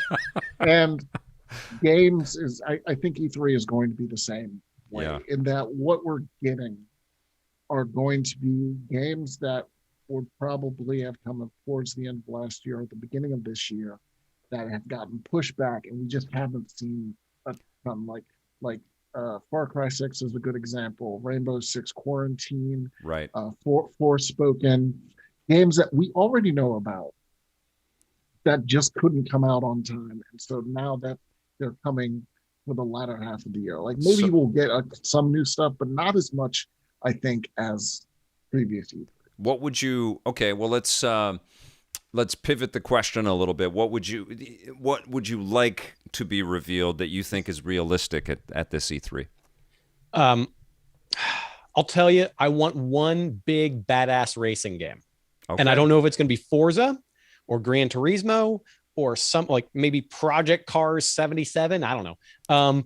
But I just think that's what I want to see. I just glance over at my giant Xbox Series X and PlayStation 5 towering over there. But that to me seems like a really cool way to quickly impress upon fans. Here's beautiful content that doesn't work on older consoles, right, that we can release early and add more content later, which I think is like a way you get that out by the end of this year. A new Need for Speed for this gen would be pretty rad. But just with any of the sim ones, it could be a deal where you get the base package and then it keeps on growing over time, because Microsoft Flight Simulator kind of did this, where they said, we can fly anywhere on the globe. And this is a 10-year plan. And we're going to have more chunks as time goes along, more nations that are built up nicely. Yep. And I'll tell you, man, I'm going to say it. I heard years ago, I've hinted to this, but there was a thing called Forza X that was in development that would have been a free-to-play Forza that would have just kept on going as eternally and done the League of Legends model with certain cars that are only unlocked at a certain time, and you can spend money to keep them permanently unlocked. And I'm not saying that that's ever going to happen. I think that was just an experiment. It might have just been in pre-production and then fell apart, but it was certainly bandied around over at Turn 10. And I could see this in the Game Pass universe. Totally. That this could finally be the time that they pull the trigger on going, this is the Forza product from 100%, here on out with Flight Simulator, and Blur Horizon, and the sort of more sim. I don't see that ever happening. No, I think they'll be separate because they also because the Horizon team is making Fable, and who knows when the hell that'll ever be. True. Yes. But that's what I want to see in that believable but still fingers crossed way, is some sort of, it's coming out this year. It's going to have ray tracing. It's going to have giant race tracks that just extend it as far as the eye can see in ways that a past gen console can't. That's what I want. I like that. What about you, Mike? It's kind of tough, right? It's still so weird. It's I'm going to a say weird time. we're going to see a little bit of Fable. It's not going to come out this year. We're going to see a little bit of it. Yeah. Halo Infinite review reveal, that's coming. Yeah. Like they don't have much of a choice. It's coming. And again, like part of the problem is the stuff that we already know. Far Cry 6, The Last of Us remake. Maybe we'll get a teaser. Kind of like the first time we saw The Last of Us Part 2. Yeah. Like a few years. And then it'll come out next year with the show. Yeah. Yeah. I'm going to say it's the 35th of Metroid, right? Am I getting the dates right? It's the 35th of Zelda. Is it also the 35th of Metroid? I think it is. Yep. I think we're going to see some 2D Metroid stuff, some beautiful 2D Metroid stuff. And we're going to get a 2022 announcement for Metroid Prime 4. So tied around Metroid. But I don't think we're going to get this Super Switch at E3. Well, yeah, that's a big question mark because of Nintendo as a powerful company almost certainly got in as soon as the chip shortage even began to happen and say, this is what we need and we're not asking. So I am not against, I could see them waiting until later in the year to do something. Like maybe they wait until July to do an announcement because they need to time it exactly with the number of months between announcement and release. Yeah. I don't think the Super Switch Pro, Super Switch 64, I don't think it's impossible for this year. I think that it's a wacky time and I mean, that's terrible Vegas odds. It's a terrible guess either way because either pick is stupid. Like it's never going to happen or it's definitely going to happen. But Q1 2022 with Breath of the Wild too. Yeah. I mean, that's the thing is I think that's Breath of the Wild doesn't get here this year because I think they would have been eager to say something at the last, when Skyward Sword HD was announced. I think they would have been eager to give us some sort of hint if that was going to happen this year. And it'll be $400 in the States because what the regular Switch is $299 right now. Yeah. I mean $399 if they're doing what's been rumored, which is a beefed up Tegra. I don't know if it's going to be X1 Plus or X2, but something that has some sort of tensor cores in it, not ray tracing cores, just tensor cores in order to fuel deep learning super sampling, DLSS. Yeah. Right. Which I don't know if anyone in the listenership has not seen DLSS in action yet, but revving that up with Minecraft and ray tracing turned on is incredible. NVIDIA's done the work to make it better sometimes than raw pixels and temporal anti-aliasing. I mean, TAA has its own issues, but when it comes to my guess for Nintendo and E3, I think it's going to be some wacky out of nowhere nostalgia package. And it's not going to necessarily be this, but something equivalent. The N64 Classic. Right. Whether it's a Switch app or some sort of product, that's this thing that they know there's interest for. N64 nostalgia is insane right now. You go to any resale store, the prices are high. So what better time to get NERD, the European emulation house that's been kicking butt, and just see like, all right, guys, it's a weird time for Nintendo. We don't have the stuff out yet. N64. And then you're going to have every YouTube video of the N64 kids screaming. It's going to be like that. That to me is one way that Nintendo could just piece together. The grown-up kid that opened the N64 at Christmas time is screaming about. I'm calling him on Zoom the instant that happens just to see what he has to say. But my point is, I see something like that. And when you say 2D Metroid, that's another way where they could get there. But some sort of package. Because Nintendo is not shy about repackaging old stuff with nice touches, like Famicom Detective Club, which, like, really for the United States, all which right, came out of nowhere, right. Yeah. And so I see them having something similarly megaton, and it's definitely not Earthbound. Whatever it is, it's not Earthbound. I think they could have delivered a Switch Pro or Super Switch or whatever this year, but I think they also looked at the numbers that they're getting, like. They're like, wow, we are selling hand over foot with nothing. Yeah. We're barely putting out anything new. And we're still selling Switches out like it's nobody's business. So let's just ride this out for a while. Yeah. I have a counter for that. The recent news, they have come out and been really bold about Switch sales, 20% of them being to people who already own Switches. I think they want that.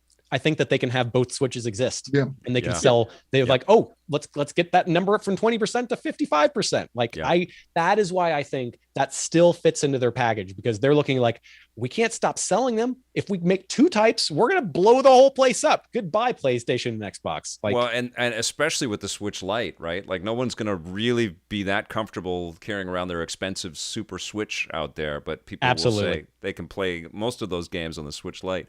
Yeah. Am I off the wall? I'll do one off the wall. Okay. Ghost of Tsushima DLC 2. or a side, no, like a DLC. Oh, DLC. Like okay. what they did with Miles, because Miles on PS5 Oh, yes. sold a good bit more probably than I think they expected. Right. Because it's one of like the flagship PS5 games now, even though it was just an extra. So I could see them turning. That'd be great. To if we hadn't heard that Days Gone hadn't. Wouldn't it be amazing if we got like a Spider-Gwen expectations. game from Insomniac? I think they'll probably. I think Insomniac has moved on after Ratchet to Spider-Man 2, like fully, like, and maybe Gwen goes in there as well. But it's exciting to think about, because they're really shifting the whole and this is exactly what Warner Brothers should be doing, right? They have all of these amazing characters. They should just go deeper into their library and distribute them across different developers. Easier said so than Ghost done. Ghost of Tsushima, like a little like, hey, this did very well, Cool. and Ghost of Tsushima looks great on PS5. Do you think maybe you could throw like an extra DLC, like the same thing we did with Miles, just for Ghost of Tsushima? I think that's my crazy to pile on that is we're going to see something that's very specific about PlayStation VR 2, because I don't think people see it coming this year. I don't think people see that announcement. It doesn't mean it's coming out this year, but I think they're going to take some sort of, you would never have expected this on VR to come with PlayStation VR 2. So I don't know if that's Ghost of Tsushima. I don't know if it's a Gran Turismo that's actually good in VR. I don't know if it's Vib Ribbon VR. Dude, a Spider-Man VR game. But I think that's going to be, we're going to get Horizon Forbidden West. We're going to get some sort of splashy, limited early look at God of War Ragnarok or like, it's not going to be enough. It'll be like, whoa, that's cinematic and that's it. And then it's going to be some sort of whoa VR thing. That's what I think. I think they're going to have one thing in VR that people are go, really? You didn't do that at VR exclusive? That's some balls. Like, that's what I see. Jeff Keighley's got the Summer Game Fest, and he's been tweeting that people are going to be shocked because these video reveals don't necessarily have to be these huge live presentations. So the time from them, the companies showing us some of this stuff to us being able to play them might be shrunk considerably, which is pretty exciting. Yeah, and I mean, the logos that he put in that it's a good mix of like indie and larger companies, and I think there's, like some stuff. I think there's probably going to be another XCOM, like another full XCOM. Cool. Just looking at the general timetables with certain studios and being like, it's about time. It's about time for you to do it. Also, I wouldn't be shocked to see Riot decide to show big stuff from their 27 games. Riot Games. They have many. The fighting game that they'll probably do. I feel the fighting game is probably the first. Well, it's not just what they've announced, but probably what they haven't announced. I think there's even more happening than what they've announced. Right. And then my last super crazy thing. It may not be E3 timed, but this summer, you guys saw that video of Gabe Newell talking about console stuff and Steam. Yeah. You think a Steam console is finally going to be here? I'm not going to say what he was hinting to. He was speaking very vaguely. But I live in Seattle and I'm hitting the mute button. That would be crazy. You know some stuff. That's why I love having these guys on. This is Sam Machkovech and Mike Williams. Make sure you follow them on Twitter and read their stuff. They're always breaking cool news and digging into this industry in lots of wonderful ways. Love having you guys on. Thank you so much for being here, you two. Vic, it's always fun to have you give me a reason to listen to Mike drop the wisdom. It's always a good time with the two of you. I appreciate it. You guys rock. We'll see you soon. Thank you for watching. We'll see you soon. And until then, play forever.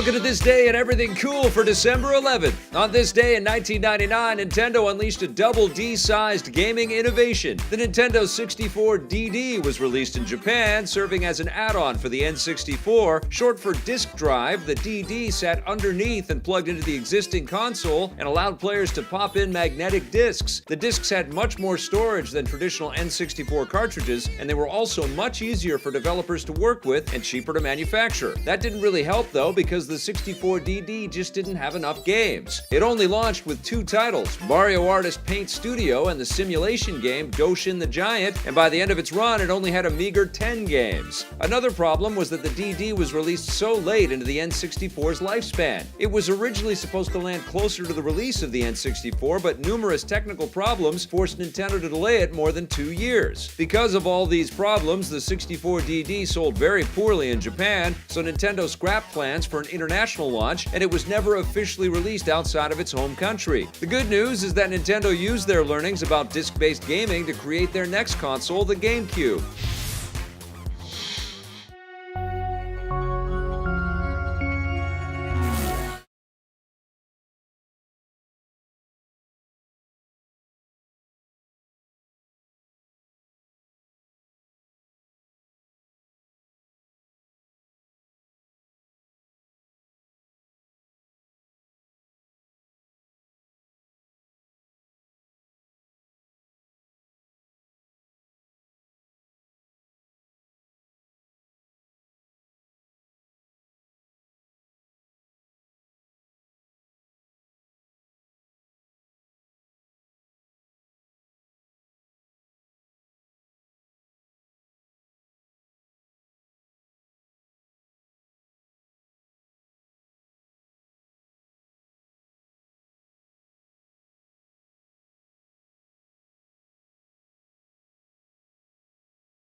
Hey guys, let's talk a little bit about Star Wars The Bad Batch. Thank you so much for the heads up out there.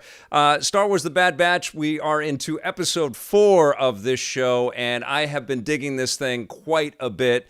This new episode, we get to dive a little bit deeper into the relationship that the Bad Batch has with Omega, and this is the kid character, this other clone that got picked up earlier on in the season. I'm going to get into a little bit of spoiler stuff, but dance around some of the specific plot points here. So if you haven't caught the episode yet, do pay attention to that. But this was a really, really fun episode, partially because we get a great cameo or, great sequence with Fennec Shand, who's played by Ming-Na Wen, who played the character in The Mandalorian. And we also get to see the Bad Batch characters integrate with regular Star Wars folk. They are mingling inside of a great marketplace, and we get to see how the Empire is brainwashing people. And that's the thing that I really love about Filoni's universe here. The idea that he is kind of taking all of these bits and pieces that George Lucas and some of the the comic book writers and some of the novelists were doing these great brushstrokes with through the 70s and the 80s, and he's kind of bringing them all into this order and making sense of it all, and giving us context and giving us an understanding of what it would be like to see all of these pieces click into place. And so we see the Empire kind of taking shape from the perspective of the Bad Batch, and we see the threats that Grand Moff Tarkin and the Emperor himself and some of the allies at the Empire are projecting towards the clones, and these really clever clones in particular, about conscripts coming in and taking over their identity. Really, they're talking about replacing everybody with humans, and suddenly there's no value for them. And we got into a little bit of that with the Clone Wars series, how clones can have a life outside of war. But I think these characters are they're a little bit more tuned. Obviously, they have these genetic mutations that make them smarter and give them a sense of agency that the regular clone troopers don't have. They don't have the inhibitor chips in them. And so they're watching a lot of this stuff unfold in real time, and you're along for the ride with all of this. And it adds so much flavor and so much nuance. But we're also getting a sense of their connection to Omega. We still don't quite know who or what Omega is, but clearly she is an important part of the lore, and it will be interesting to see if we're going to get a live action component of it. The fact that we're seeing Fennec Shand, who was really expertly played by Ming-Na Wen in the Mandalorian TV show, represented here in animated form, really gives you the sense that we're going to see a lot of crisscross in live action and back to animated. And all of that I am here for. I think that sounds just supremely cool.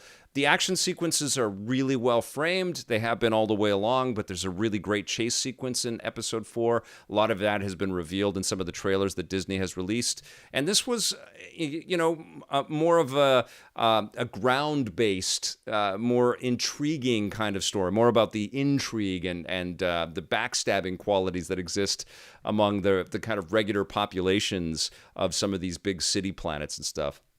I thought it was just terrific. The show is really sinking its claws into me. One of my favorite things about the show is that it's not massive. It's kind of an easy one to follow along with. And I think the Clone Wars, as incredible as that series was, it was just filled with all of these disparate elements, and it was kind of hard to... you don't it's overwhelming. You don't know where to jump in because, we'll watch one episode and everybody's getting into these epic space battles. You watch another one, there's farming on some weird planet. And then you watch another one and it's, political discussions and, a revolution happening. And that's wonderful in terms of the tapestry that the Clone Wars presented, but there's a lot of content and a lot of details to kind of let wash over you. And the Bad Batch is an easier entree. You just jump into it. You're following these genetically enhanced clones who are on the run and have got an ally, and and they're being pursued. And there's just a really simple but super cool element to it. Episode 4 is great. I don't know if it's the standout episode that I've seen so far, but you guys got to get on that. The Bad Batch is absolutely worth watching. All right, let's talk a little bit about the M.O.D.O.K TV show, which the first episode has premiered. It's a Hulu exclusive, and this is part of the Marvel Universe. M.O.D.O.K, I can't remember what every letter in M.O.D.O.K stands for, but basically he is a giant-headed bad guy that is out to kill everybody. And this is a Robot Chicken-style animated show that flies incredibly fast. There is so much detail and so many in-jokes and so many Easter eggs that you're going to uncover. Like, I've only seen the one episode so far, and it's funny. That's the other thing, too, is like it's made by the Robot Chicken people. Patton Oswalt plays M.O.D.O.K, and you're going to hear all kinds of great cameo voices and stuff in there, just like you would in Robot Chicken. But the jokes just keep coming like that. And so this is a series that I think the episodes will be viewable multiple times. The effects work, the ability to kind of bring life to these toy-like creations. I don't know what is digital and what isn't. It's just incredibly impressive. Like, clearly, this is a group of folks that have been at the top of their game for a long time, and they're knocking it out of the park with these M.O.D.O.K episodes, especially coming on the heels of this massive successful run that we've had with the MCU. So even if you don't know all of the details around Marvel, I think most of us have had a pretty good indoctrination so far. And so it's refreshing to see things in the Marvel Universe from this different perspective. There's Wonder Man popping in there. He's not in the first episode, but what we see in the first episode is M.O.D.O.K squaring up against the idea of being having AIM be acquired, and also having to deal with some personal family issues at home. And so there is this kind of regular reality type life to what M.O.D.O.K faces. He's got kids and a wife, and it's not heartfelt because all of it is so, kind of cynical and silly, but it's so smart, and it all happens so fast. And I loved the animation that they provided with Iron Man in the first episode. There's just so many fantastic details. It's it's a little aggressive. It may be a little bit too fast for its own good, but I think it's worth the repeat viewings. And honestly, if you're a purist, if you like the M.O.D.O.K from the books, if you wanted a kind of a more serious take, a more MCU type take, this might not be your cup of tea. If you're not a fan of Robot Chickens, this definitely won't be your cup of tea. But I've been really enjoying it. I'll be tuning in every week as the new episodes come out, and I'll talk about this as well. But M.O.D.O.K episode 1, for my money, you should be watching it. I had a really good time with this show. Now, something else that I saw today, which just launched on Netflix, is the new Zack Snyder movie, The Army of the Dead, starring David Bautista, who is really impressing me as an actor. He headlines this group of soldiers that he assembles to go into Las Vegas on a mission, and Las Vegas has been contaminated by this zombie virus, and it has turned the whole city, everybody, all the showgirls, all the talent people, all the the people that work at the cards tables, everybody that Vegas employs, which is a lot of people, everybody's a zombie. And so they've got to go on this very dangerous mission inside of this walled city and try to stay alive and get something done. When I'm not going to spoil too much of the stuff because it just hit today.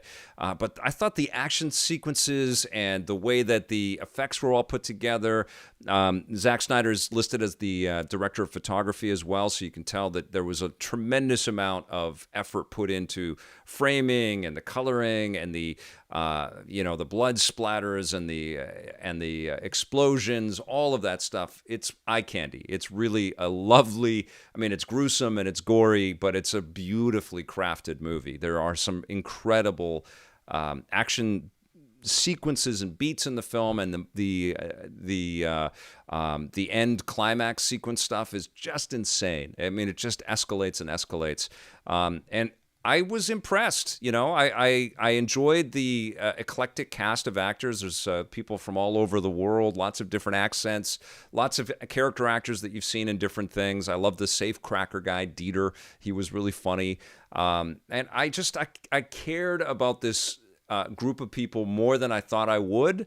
I thought everybody was going to be incredibly disposable, and of course you see, characters at every level kind of have to deal with their own strife and stuff.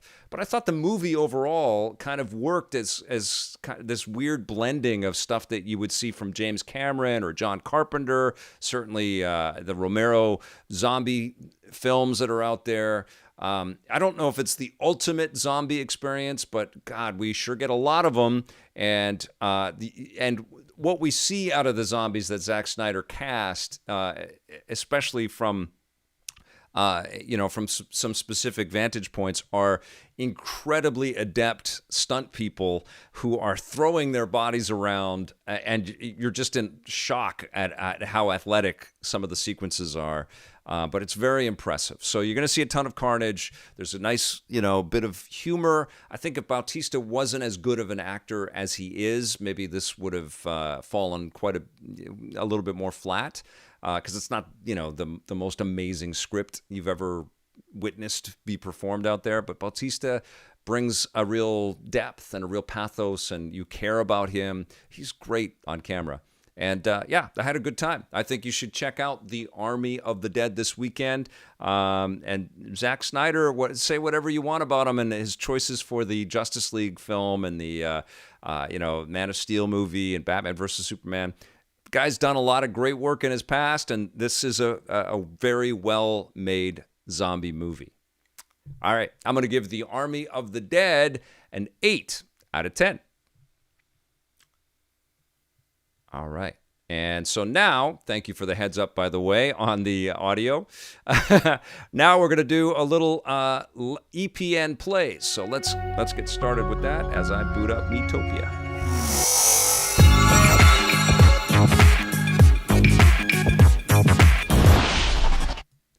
All right, let's jump in. Just got the code today. Haven't seen this at all. I'm going to pop the headphones on so I can hear the game. Mark O.A. has got a question. What is my favorite Marvel villain? I've always been partial to Doctor Doom or Doc Ock. I like Green Goblin. Let's create from scratch. There we go.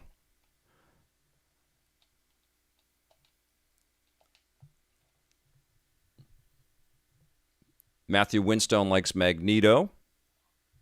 Let me turn the music on. Here you go. There you go, guys. Okay. Actually, I'm going to go back. I think I have one. Yeah, I'll just use me. There we go. What sort of personality would you say Batwing has? Kind, energetic, laid back, cool, airheaded, stubborn, cautious? I don't know. What do you guys think? Green Goblin is cool. Doc Ock is pretty rad. I like that there's, with Doc Ock in particular, he's got the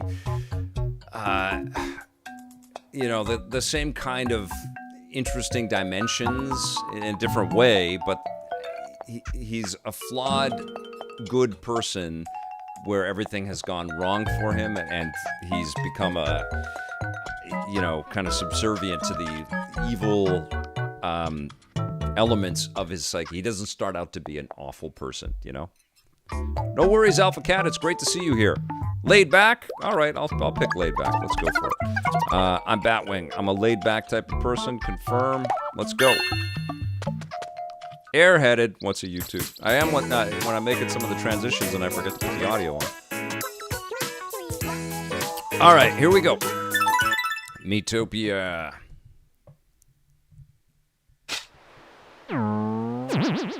Yes, Deja Vu, Peter Kokasar. This was the 3DS game that was included with all the 3DS titles. Or 3DS consoles. But it's all been retooled for this. Game audio's too loud. Thank you, Nodding56. Thank you.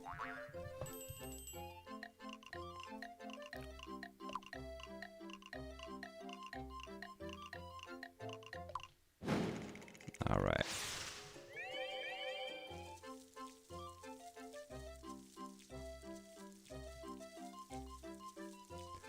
Nodding 56. No, I didn't drop an F-bomb. I just was like, damn.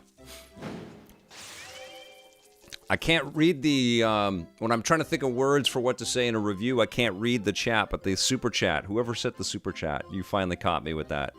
That was Matthew. You rock. Thank you. Audio is still pretty high.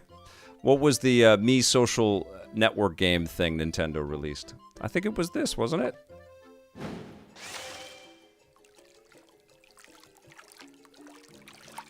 Oh, right, the iOS and Android. I didn't play that. Okay, an unspeakably evil fiend started stealing everyone's faces. And then, to add insult to injury... So let's see what kind of enhancements... I was saved by a toonie, nodding 56. I was.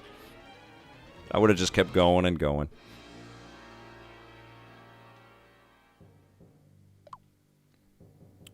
Nintendo trying to cash in on Wii nostalgia? It's been over a decade. Well, Nintendo has nostalgia on lockdown. The N in Nintendo stands for nostalgia. Behold, a simple traveler.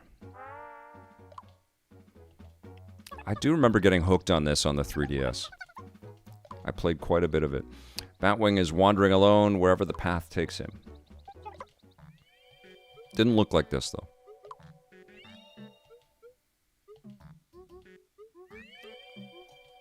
I'm not fighting butterflies. Wood, good to see you!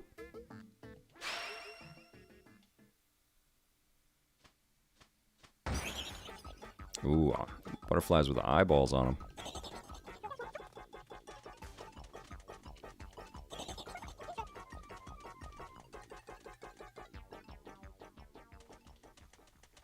It is weird, like there is not this consistent thing with the Mii characters that you create like there was. We're not as integrated into the front end as they were on the Wii.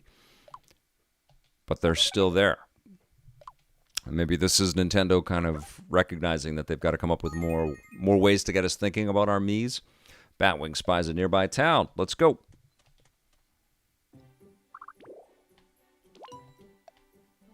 Boom.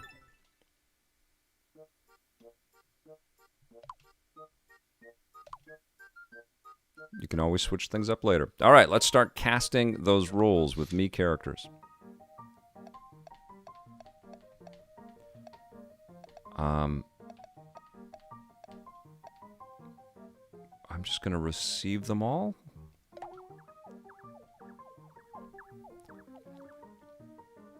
Oh. We're fine. Let's go. Have you been playing this Miitopia 7? Or were you playing the 3DS version?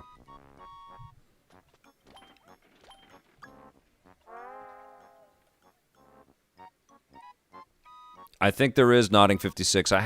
Honestly, I haven't. This is my first interaction with the game, so let's give it a shot.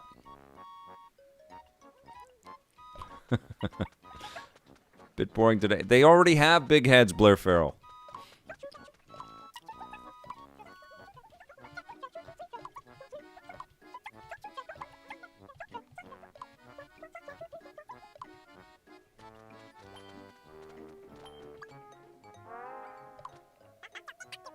Oh, joyous day. Isn't the weather just a beautiful? Oh, an adventurer. Why the long face? You can't go around looking like that. Come on, give us a smile. All right, let's get over here. Go to the exclamation mark and see what they're talking about. There we go. Welcome, adventurer. I'm the mayor of this town. I take it you've spoken to all of our townsfolk. Well, I spoke to 2 of them.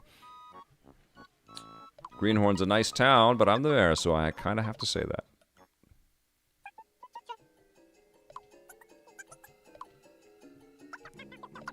What is it, Mommy? Oh, goodness. Schmoopy. Pookie and Schmoopy.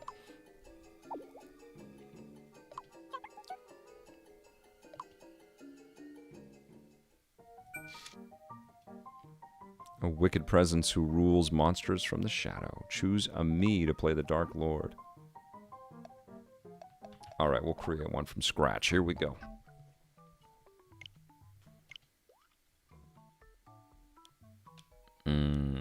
Okay.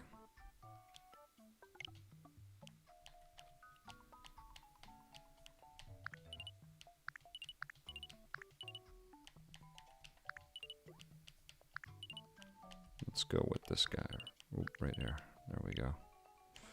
We're gonna go, there we go.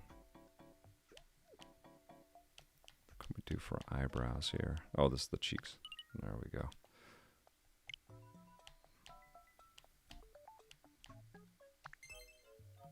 Oh, it's the face colors. Let's go that color. What else we got? Okay, so that's that for the eyebrows. This is important. Gotta have some pointy eyebrows for the... there we go. That looks good. Okay. We're gonna have... Nose is fine. Facial hair. There we go. Color is gonna be gray. I'm gonna give him some Doc-Ock glasses. Oh, that's cool. What else can we do? We can do hairstyle. All right, let's do...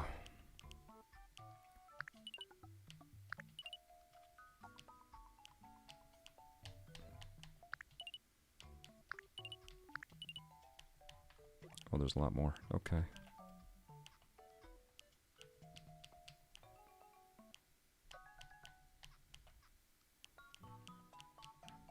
Let's see.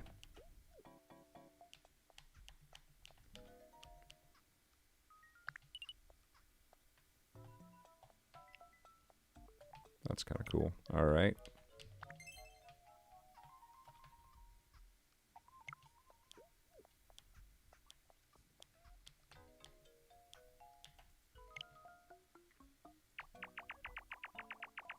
Make him super tall. There we go. Favorite color is red.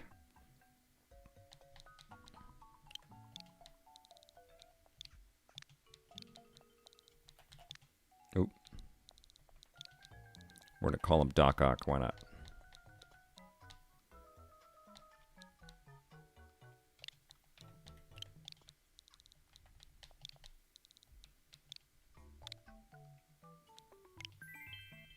There we go.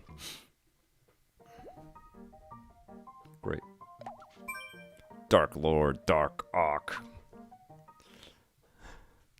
Okay.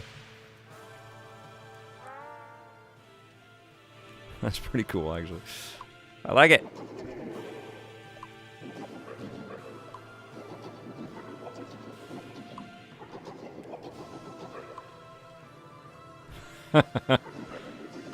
I'm laid back.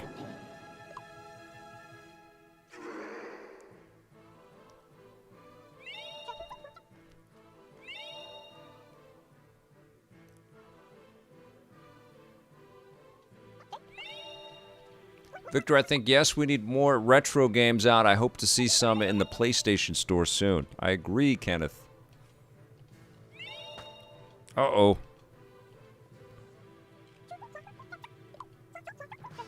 Their faces. That is pretty spooky. He stole their faces.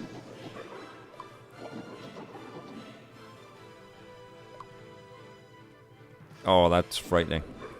I used to have nightmares like that when I was a kid. And those who've been spared.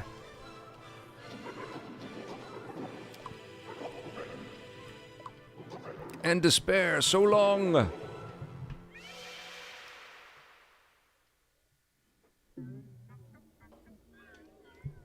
Alright, so let's go back here. How come he didn't take my face?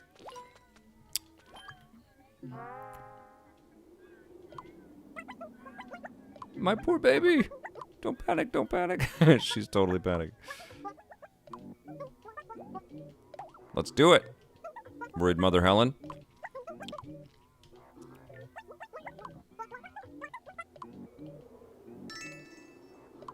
Got an antique charm. Okay.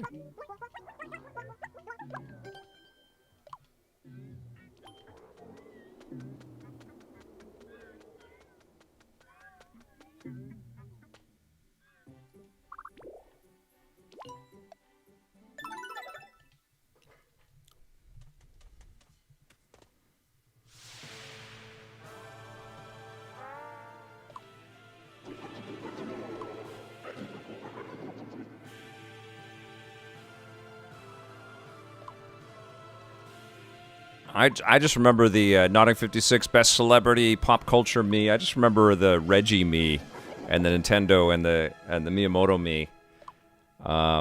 I think there was an Abe Lincoln one as well. Some good stuff out there.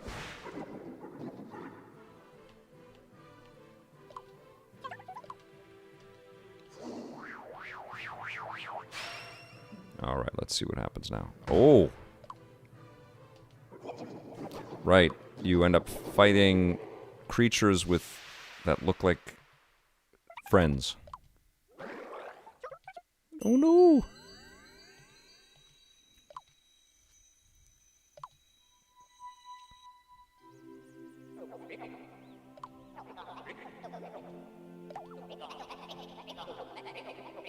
Does seem like you're hearing me. What good fortune this is. Now, you may not believe this, but I'm kind of a guardian spirit.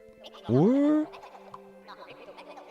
It seems you're in a bit of trouble, my child. Would you like a little help? Excellent, excellent.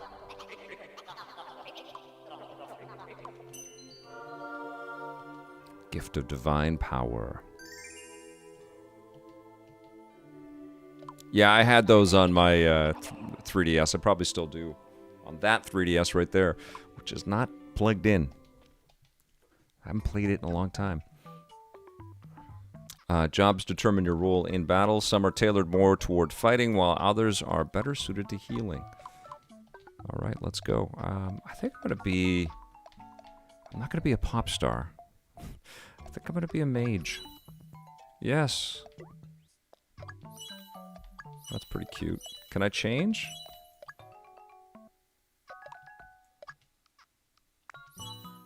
Oh man, that's hilarious. No, I don't want to be a pop star. Oh no. Oh no. Oh no. I guess I'm a pop star. Oh my gosh. Okay. I pressed the A button instead of the B button. Can I go back? No, I don't want to fight it. I guess we'll be a pop star for a bit. Okay, here we go. This was not in the plans. All right, here we go. Mini Rascal Slime!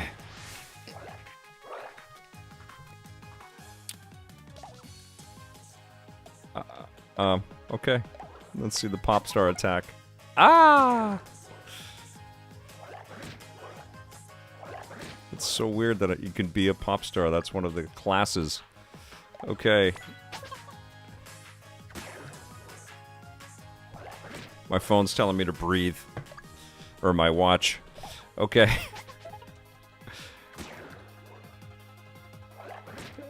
There are no accidents, Raoul says. Not the greatest looking me, Nick Seabright says. Nope. Woo!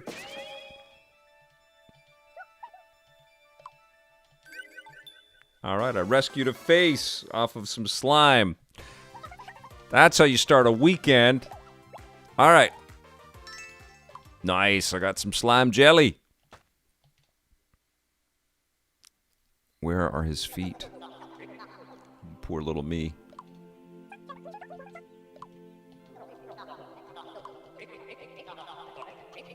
Time to make your way back to the town of Greenhorn.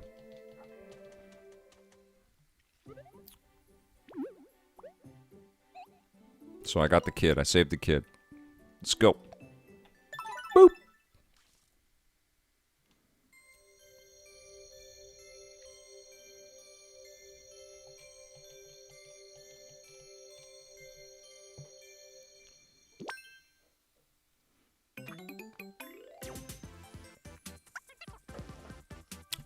Wow.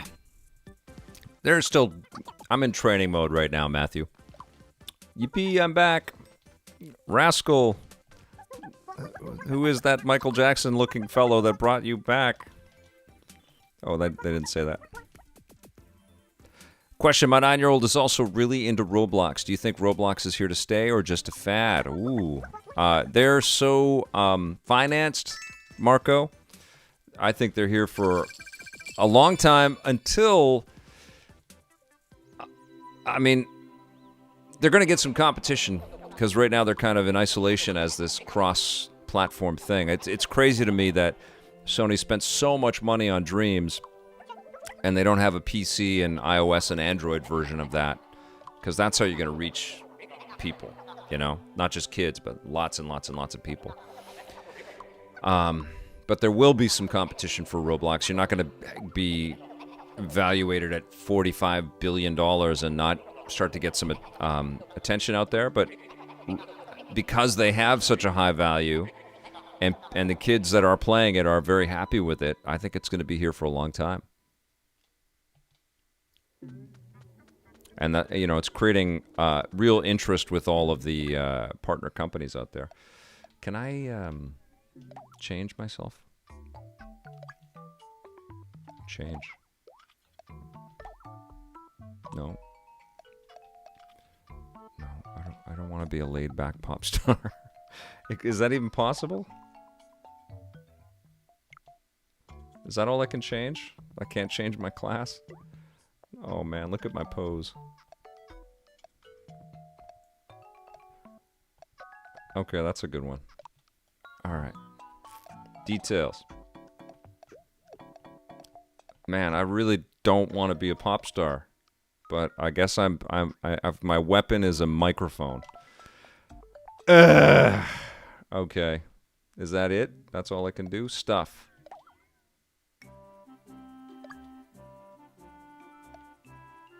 Oh, wait a second.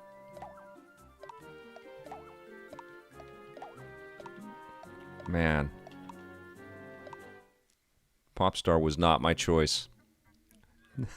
Choice words, JBJ. Makeup and wigs. Alright, let's do it. Let's put some makeup on me. Alright. Let's get some eyelashes going. What do you guys think? Wow, that is dramatic.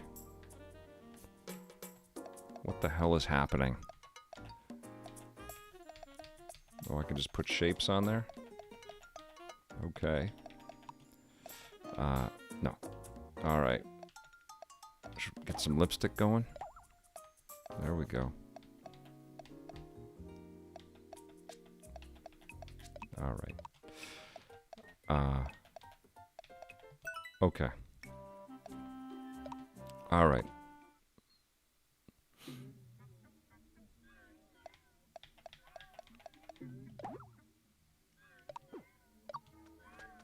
There's gotta be a way.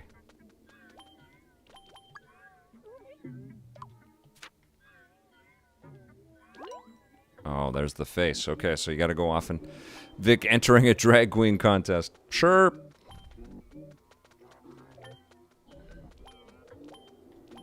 So you talk to the faceless people, Schmoopy and Pookie, and they tell you where their faces can be found on the map. Okay. Alright.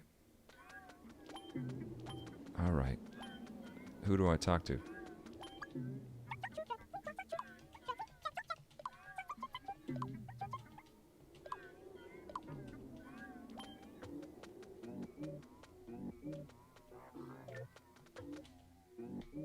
That's weird. If you press the Y button, the action just stops.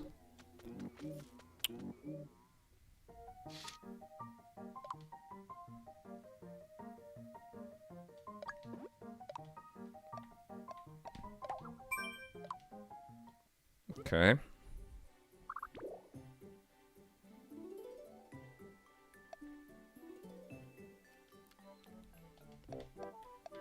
Yeah, I've just, because I'm just tooling around. I might erase the JBJ. I might erase and start over again.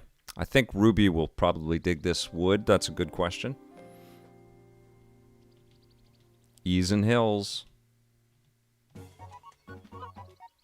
Oh, you can speed up by pressing the B button. Okay. Alright, I pop star with the microphone. I can't believe this, you guys.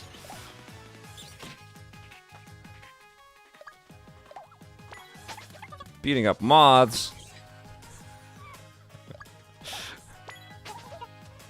I do like the green. Green's my favorite color, so I like the green in the outfit. Not crazy about the outfit, but I like that I have a green outfit on at least. The stream is freezing right now? Has it been freezing the whole time, or is it just right now? That's got to be a YouTube thing. Okay. Ho ho.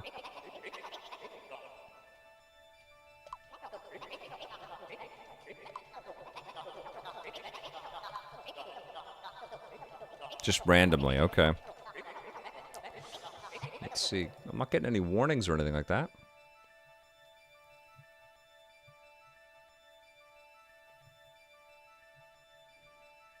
Let's see. Go back to dotting. Okay.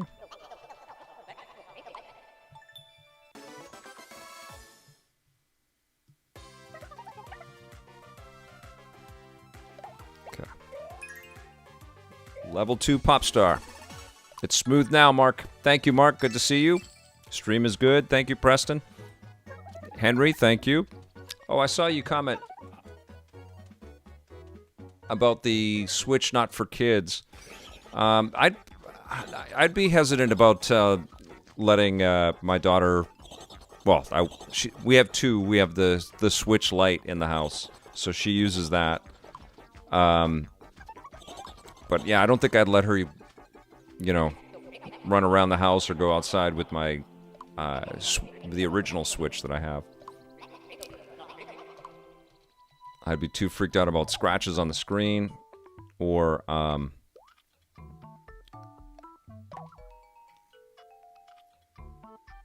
pick where you'd like to get your Mii.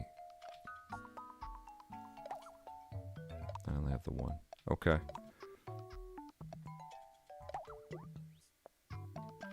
Oh, here we go. Let's get a popular one. There's Scooby-Doo. There we go. All right, done. Oh no, not laid back. Let's go cool. All right, here we go. Oh, come on. No. Can't see his eyes.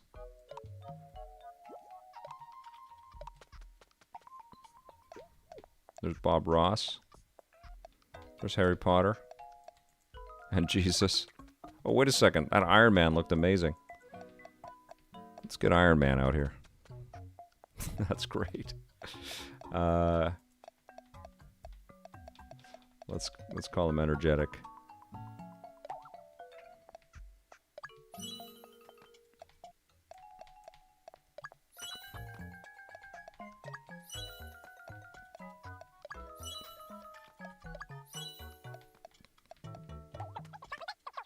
Confirm.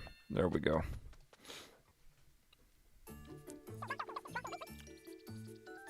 I just talked about both of those, JBJ. Enjoyed them both. Reggie? Doonky forever. That's about all I got. What up, Lewis? Good to see you. Ruh-roh. Got some magic. Encore. Oh. It gives them health. Okay.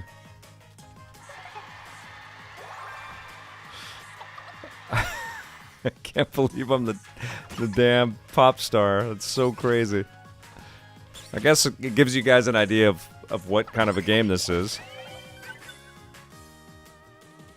Alright, let's do it.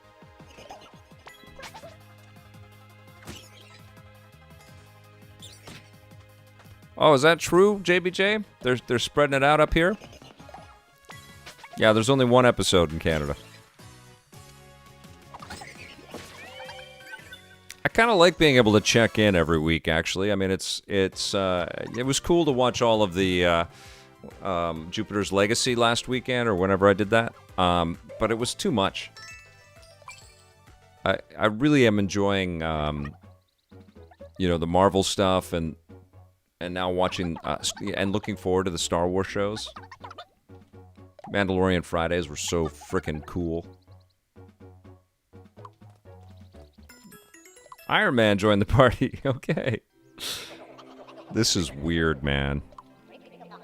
You and Iron Man should get to know each other as you journey. Okay. This is just weird.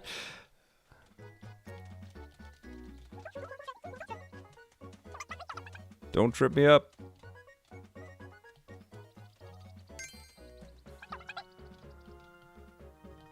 It's a banana. Great. Scott Smith, good to see you.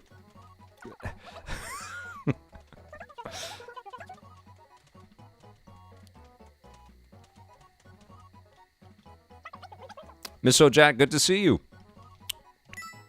Iron Man took out the HP banana. Oh, they can... That's pretty cool. Yum.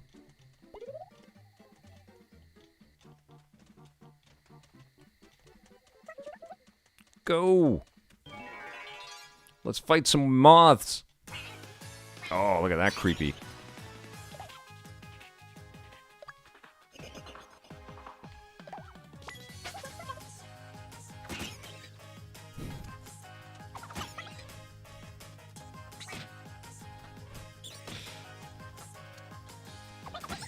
Yeah, I wouldn't have chosen the pop star. I wouldn't have. I mean, I did, but that wouldn't have been my first pick. But I don't think this is a game where you ever feel particularly badass in it. It's very cute.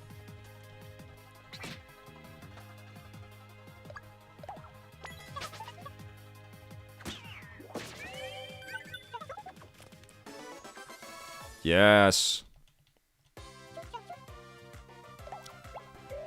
Yeah, it's definitely a game for... there are hooks in this, though. From playing it on the 3DS, you do get kind of addicted to it. All right, let's go. That's Miss O'Jat saying, looks great for the kids, but not really a fan of the game. So tired. Me too. I'm wondering how long I can last. I guess so. What's a YouTube? We just found an inn. Scott Michael Hedge, I think the idea here is to get us thinking about the Miis again. You know, I mean, they've been included in Mario Kart and a bunch of other things out there. But it's not, they haven't been front and center on the Switch. And I kind of feel like Nintendo, and then Nintendo had quite a successful run with this particular enterprise on the 3DS. So I think that's what this is all about. Pick rooms for these adventurers to stay in. All right. Go. Oh, okay. There you go, guys.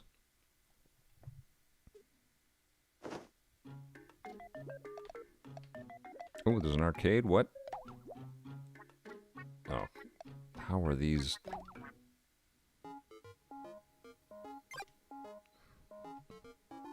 Oh, how do we get game tickets? Treasure chests, okay.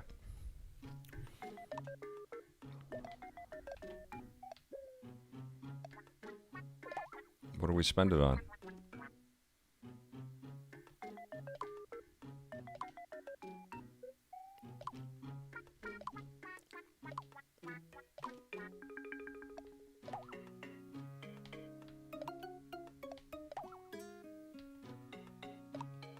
Broomstick, okay.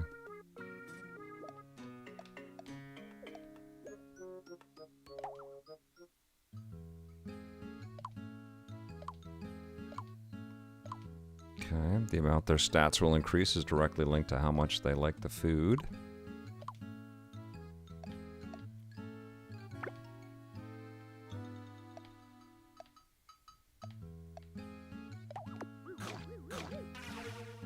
Not that tasty. Okay.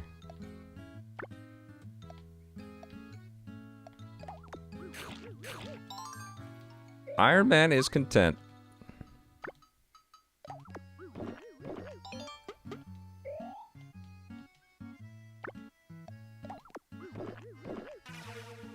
Oh, hard to please, little pop star. Okay. Check on the team.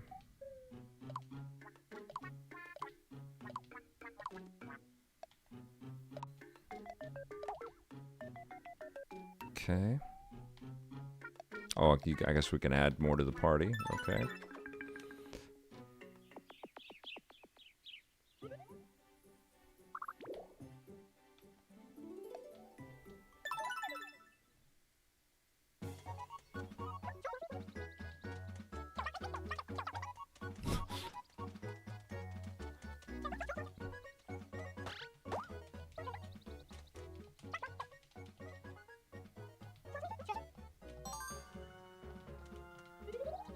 Okay. So it's about building up a relationship with your little partner characters. That's cool. Why do we have to slow down? Why can't we just run? Okay, let's get into it.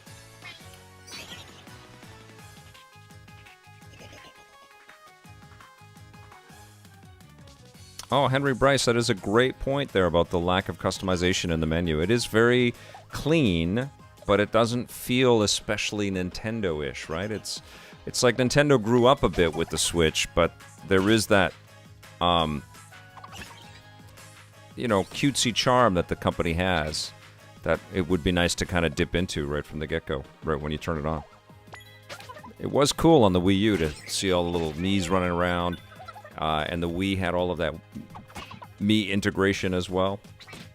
It was all slow to render all of those little assets and things like that, and manipulate data and things. Everything just took forever. And maybe they wanted to avoid that with the Switch, make it a little bit more mobile phone-like. But it has lost a little of that personality for sure. And I think that's what this is about, is reconnecting to that a bit.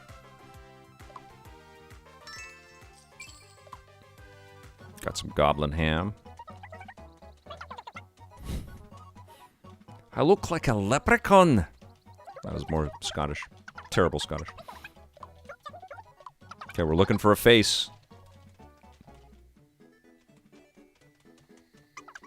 Go run. You can't really go anywhere. It's just like a linear path. You press the button and you go a bit faster. There's a face. It's on a metal moth.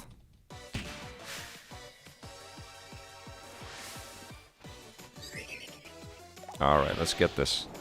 Iron Man's turn. Let's go. Fire. It's very streamlined, but it's fun to play. Okay.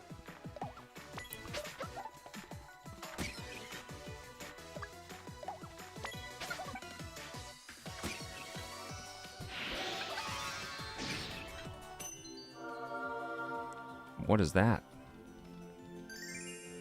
MP Sprinkles Power Awakened.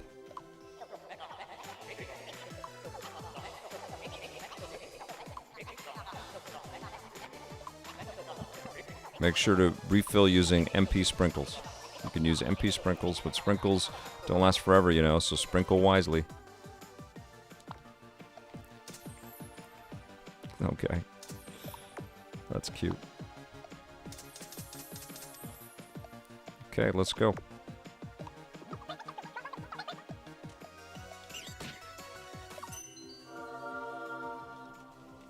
What now? I already had this. Am I going back? I think I'm going backwards here.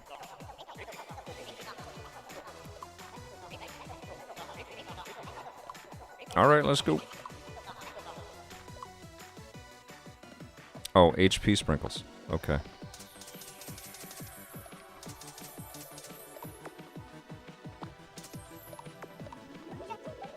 Okay.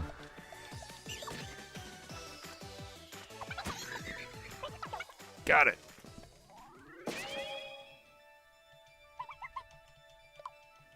Hello, one more. Rescuing Faces in Miitopia for the Nintendo Switch. That was tough. Bonus XP.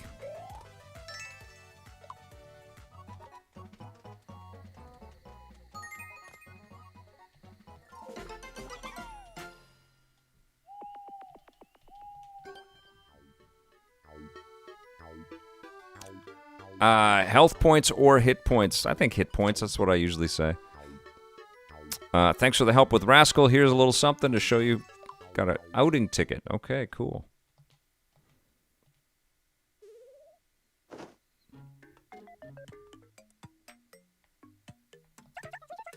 I want to go to Iron Man's room.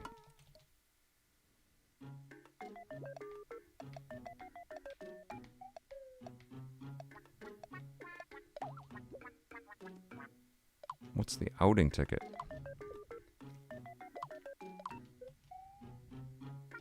Go to the cafe?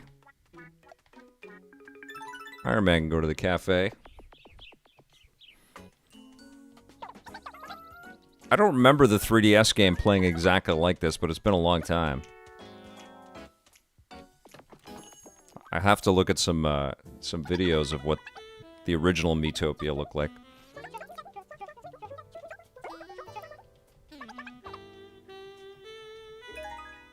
Growing closer. A couple of buds.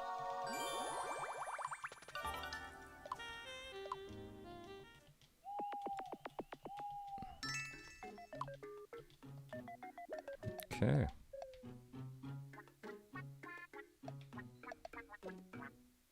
I might as well eat the grub. Okay. Oh, not that tasty. Oh, but I got a magic point. That's good. Okay. And we're gonna eat the Batwing's gonna eat the ham. No. Very, very picky eater. Okay. Let's get out in the battlefield. Let's go.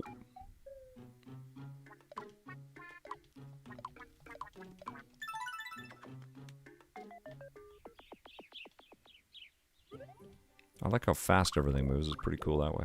Okay.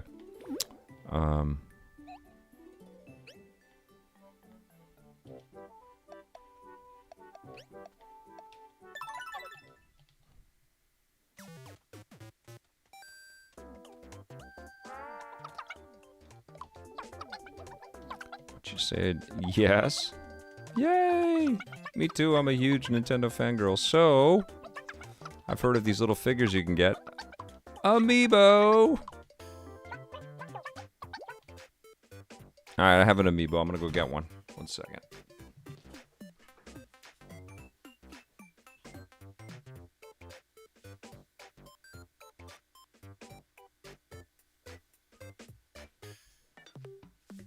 Alright, let's see what we got here.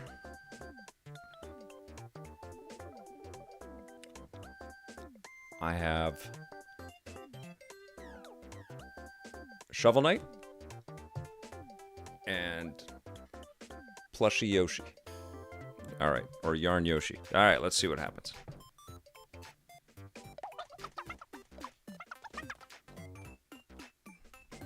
Let's go.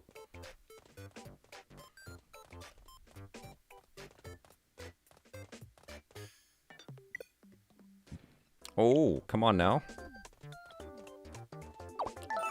There we go. Amiibo are so great. Why don't you take this? I got Yoshi clothes. Woohoo!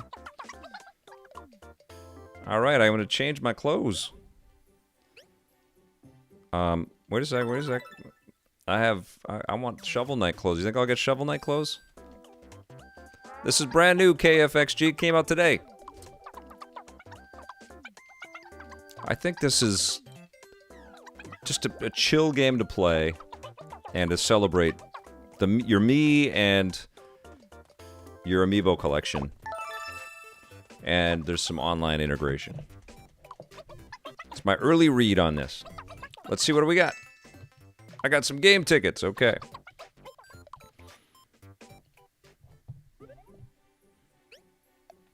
All right.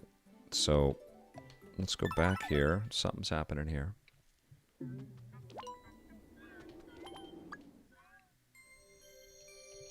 Hey, let's put a face back on this person.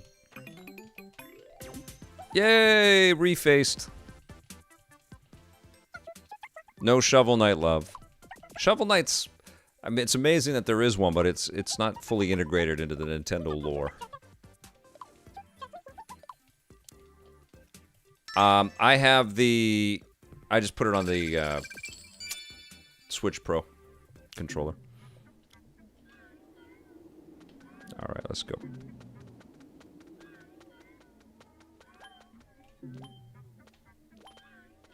This sad person, this sad faceless person.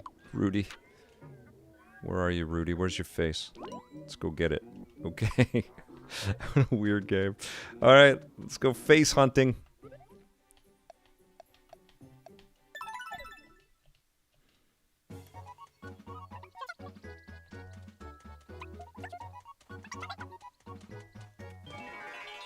Let's do this.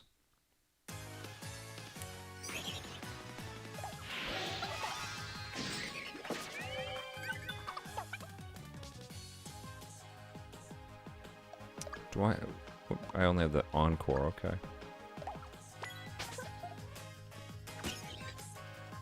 Oh, I forgot to change into my Yoshi outfit.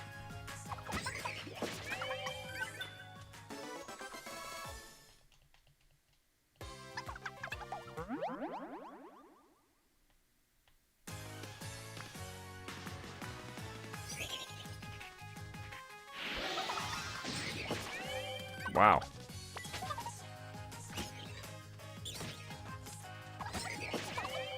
Oh, you can just zip right through the battles if you want.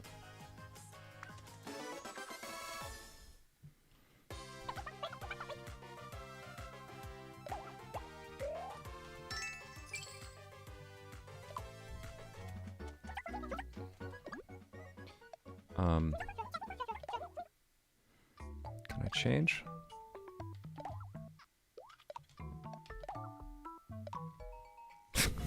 Look at my... What is my war cry?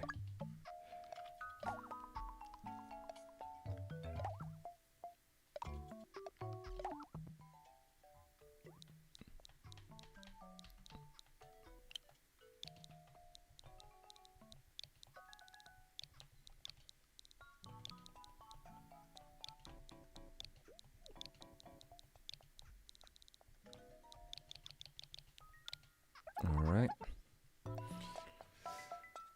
Okay.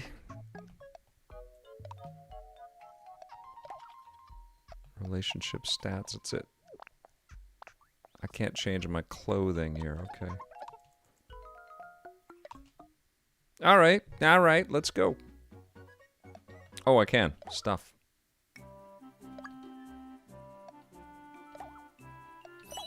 Boom! Alright.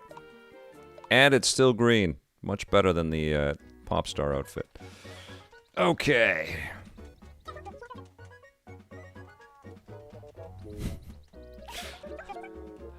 I've had weird dreams like this.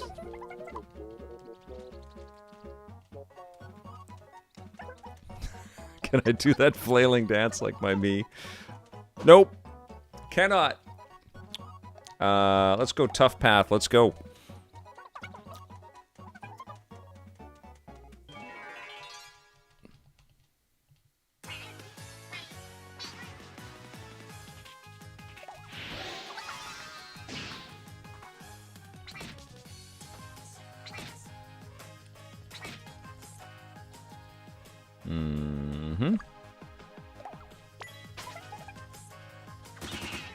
Yes!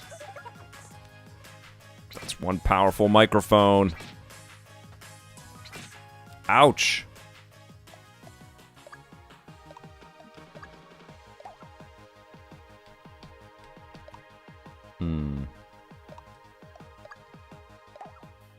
No! Oh well. I didn't need that. I didn't need MP candy. Oh no, what are you doing? Uh-oh.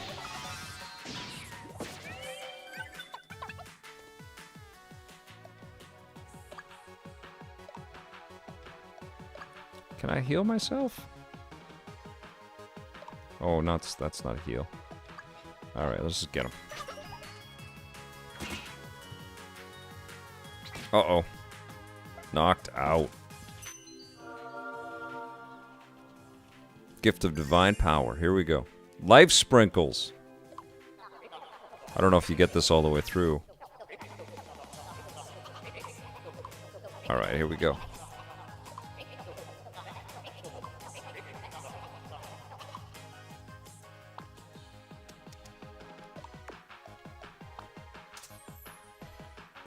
That's pretty cute. Okay. Let's put some HP sprinkles on this guy. And some MP sprinkles on this guy. There we go. Let's fight. Get him!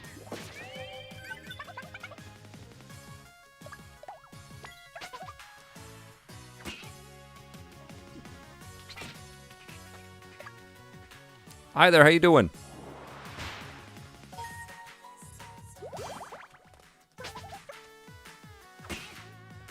Showing off for Iron Man.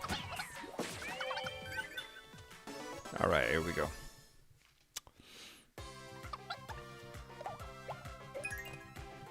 All right, we are leveling up, guys. Cool.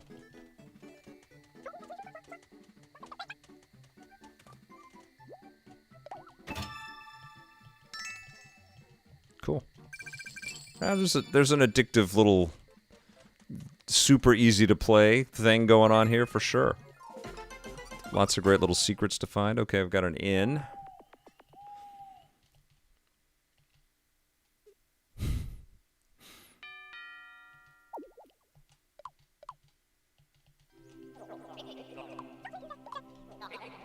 A new adventurer. Okay.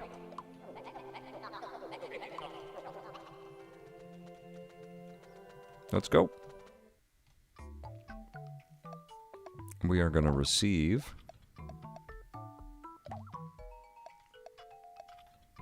Hey, there's Lucas.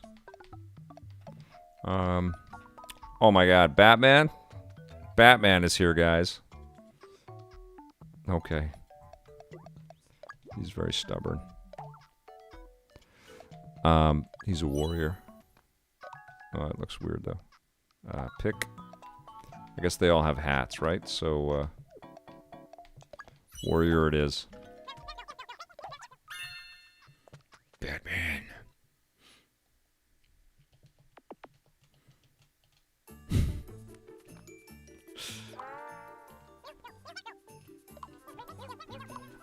I'm Batman. I'm a warrior.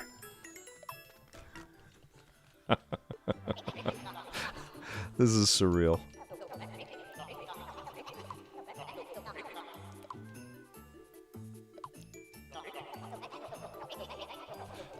Oh, that would be pretty damn cool, KFXG. All right, let's see. Oh, let's try the arcade game. Let's win some gold. Okay.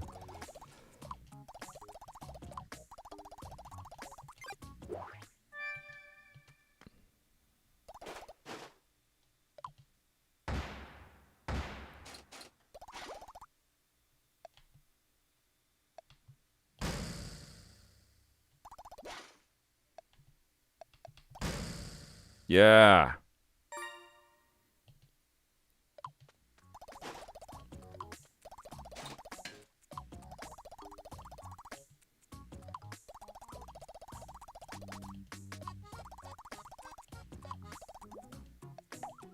Nope.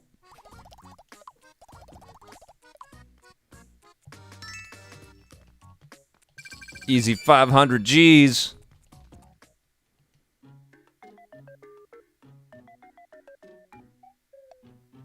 Preston Rickwood. Yeah, there's stuff in here, right? It's charming, this game.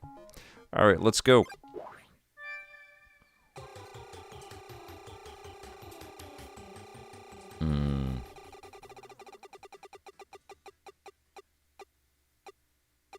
XP, that's what I wanted.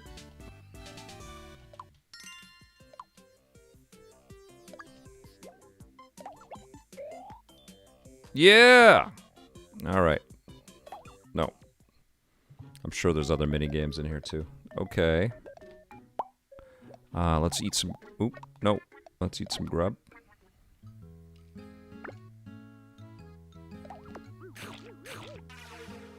Oh, come on. This guy likes nothing. Oh, he's gonna like the honey. Come on, let's go. Yeah. There we go. And then...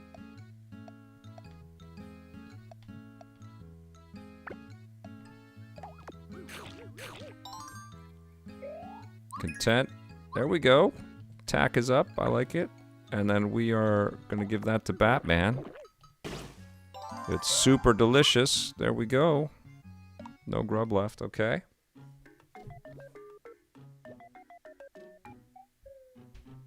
The hamster is not enjoying this game. Okay, check on the team. We're good. Let's go.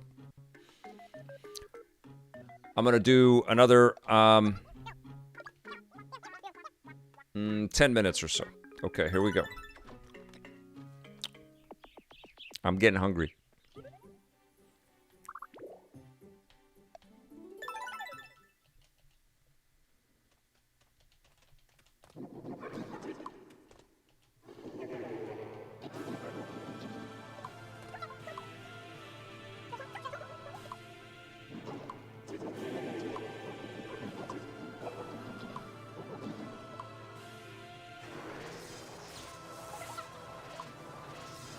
Get him.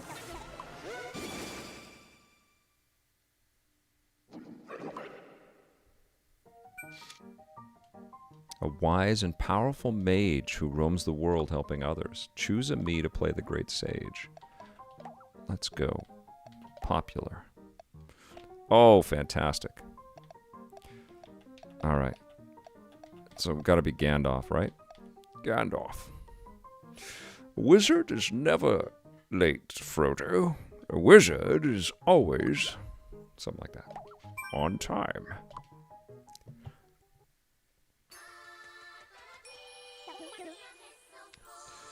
My Dark Lord is, yeah, a little John Lennon, a little Doc Ock. All right, here we go.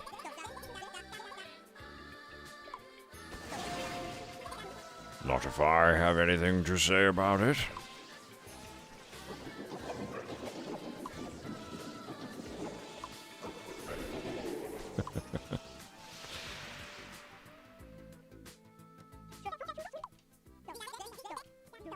How do you do? They call me Gandalf. Gandalf the White. I'm a traveling mage. I'm bowing. Intriguing.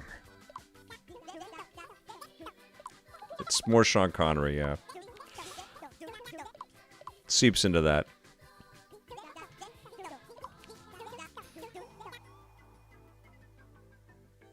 It's 65 bucks, Notting 56? I don't know. I mean, it's cute. It's not like... doesn't blow you away with its first impressions, that's for sure. But it's cute. There's an addictive thing here, for sure. But a lot of that is because you know it's from Nintendo. Let's go.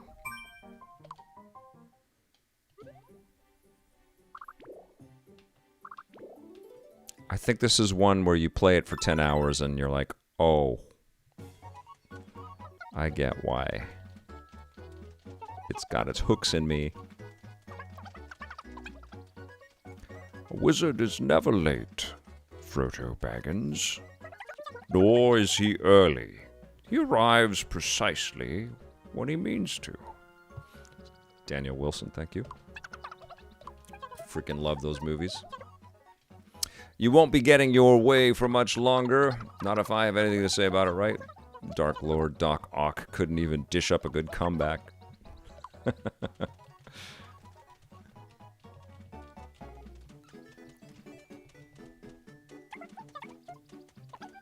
Alright, let's go.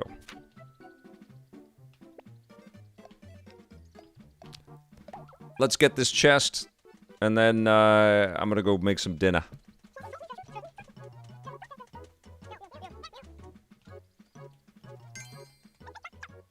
Oh, there's something on the ground. Oh, it's a MP candy. Don't eat stuff that you find on the ground, kids. Alright, can we please slow down a bit?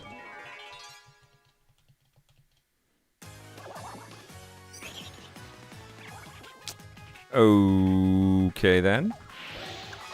Fighting clouds and butterflies. I am very powerful.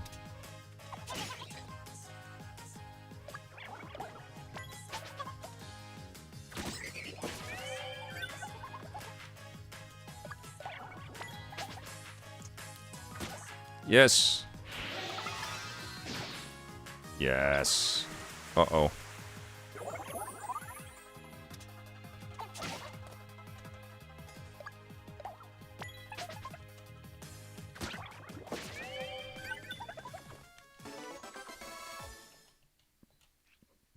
Darn right we did. Okay, we won.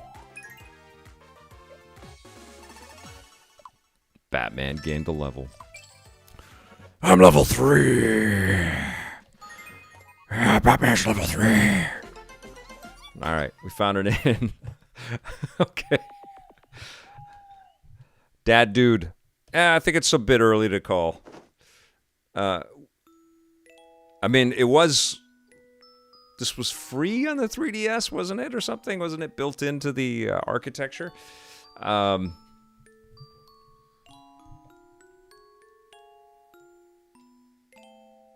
That's it for now.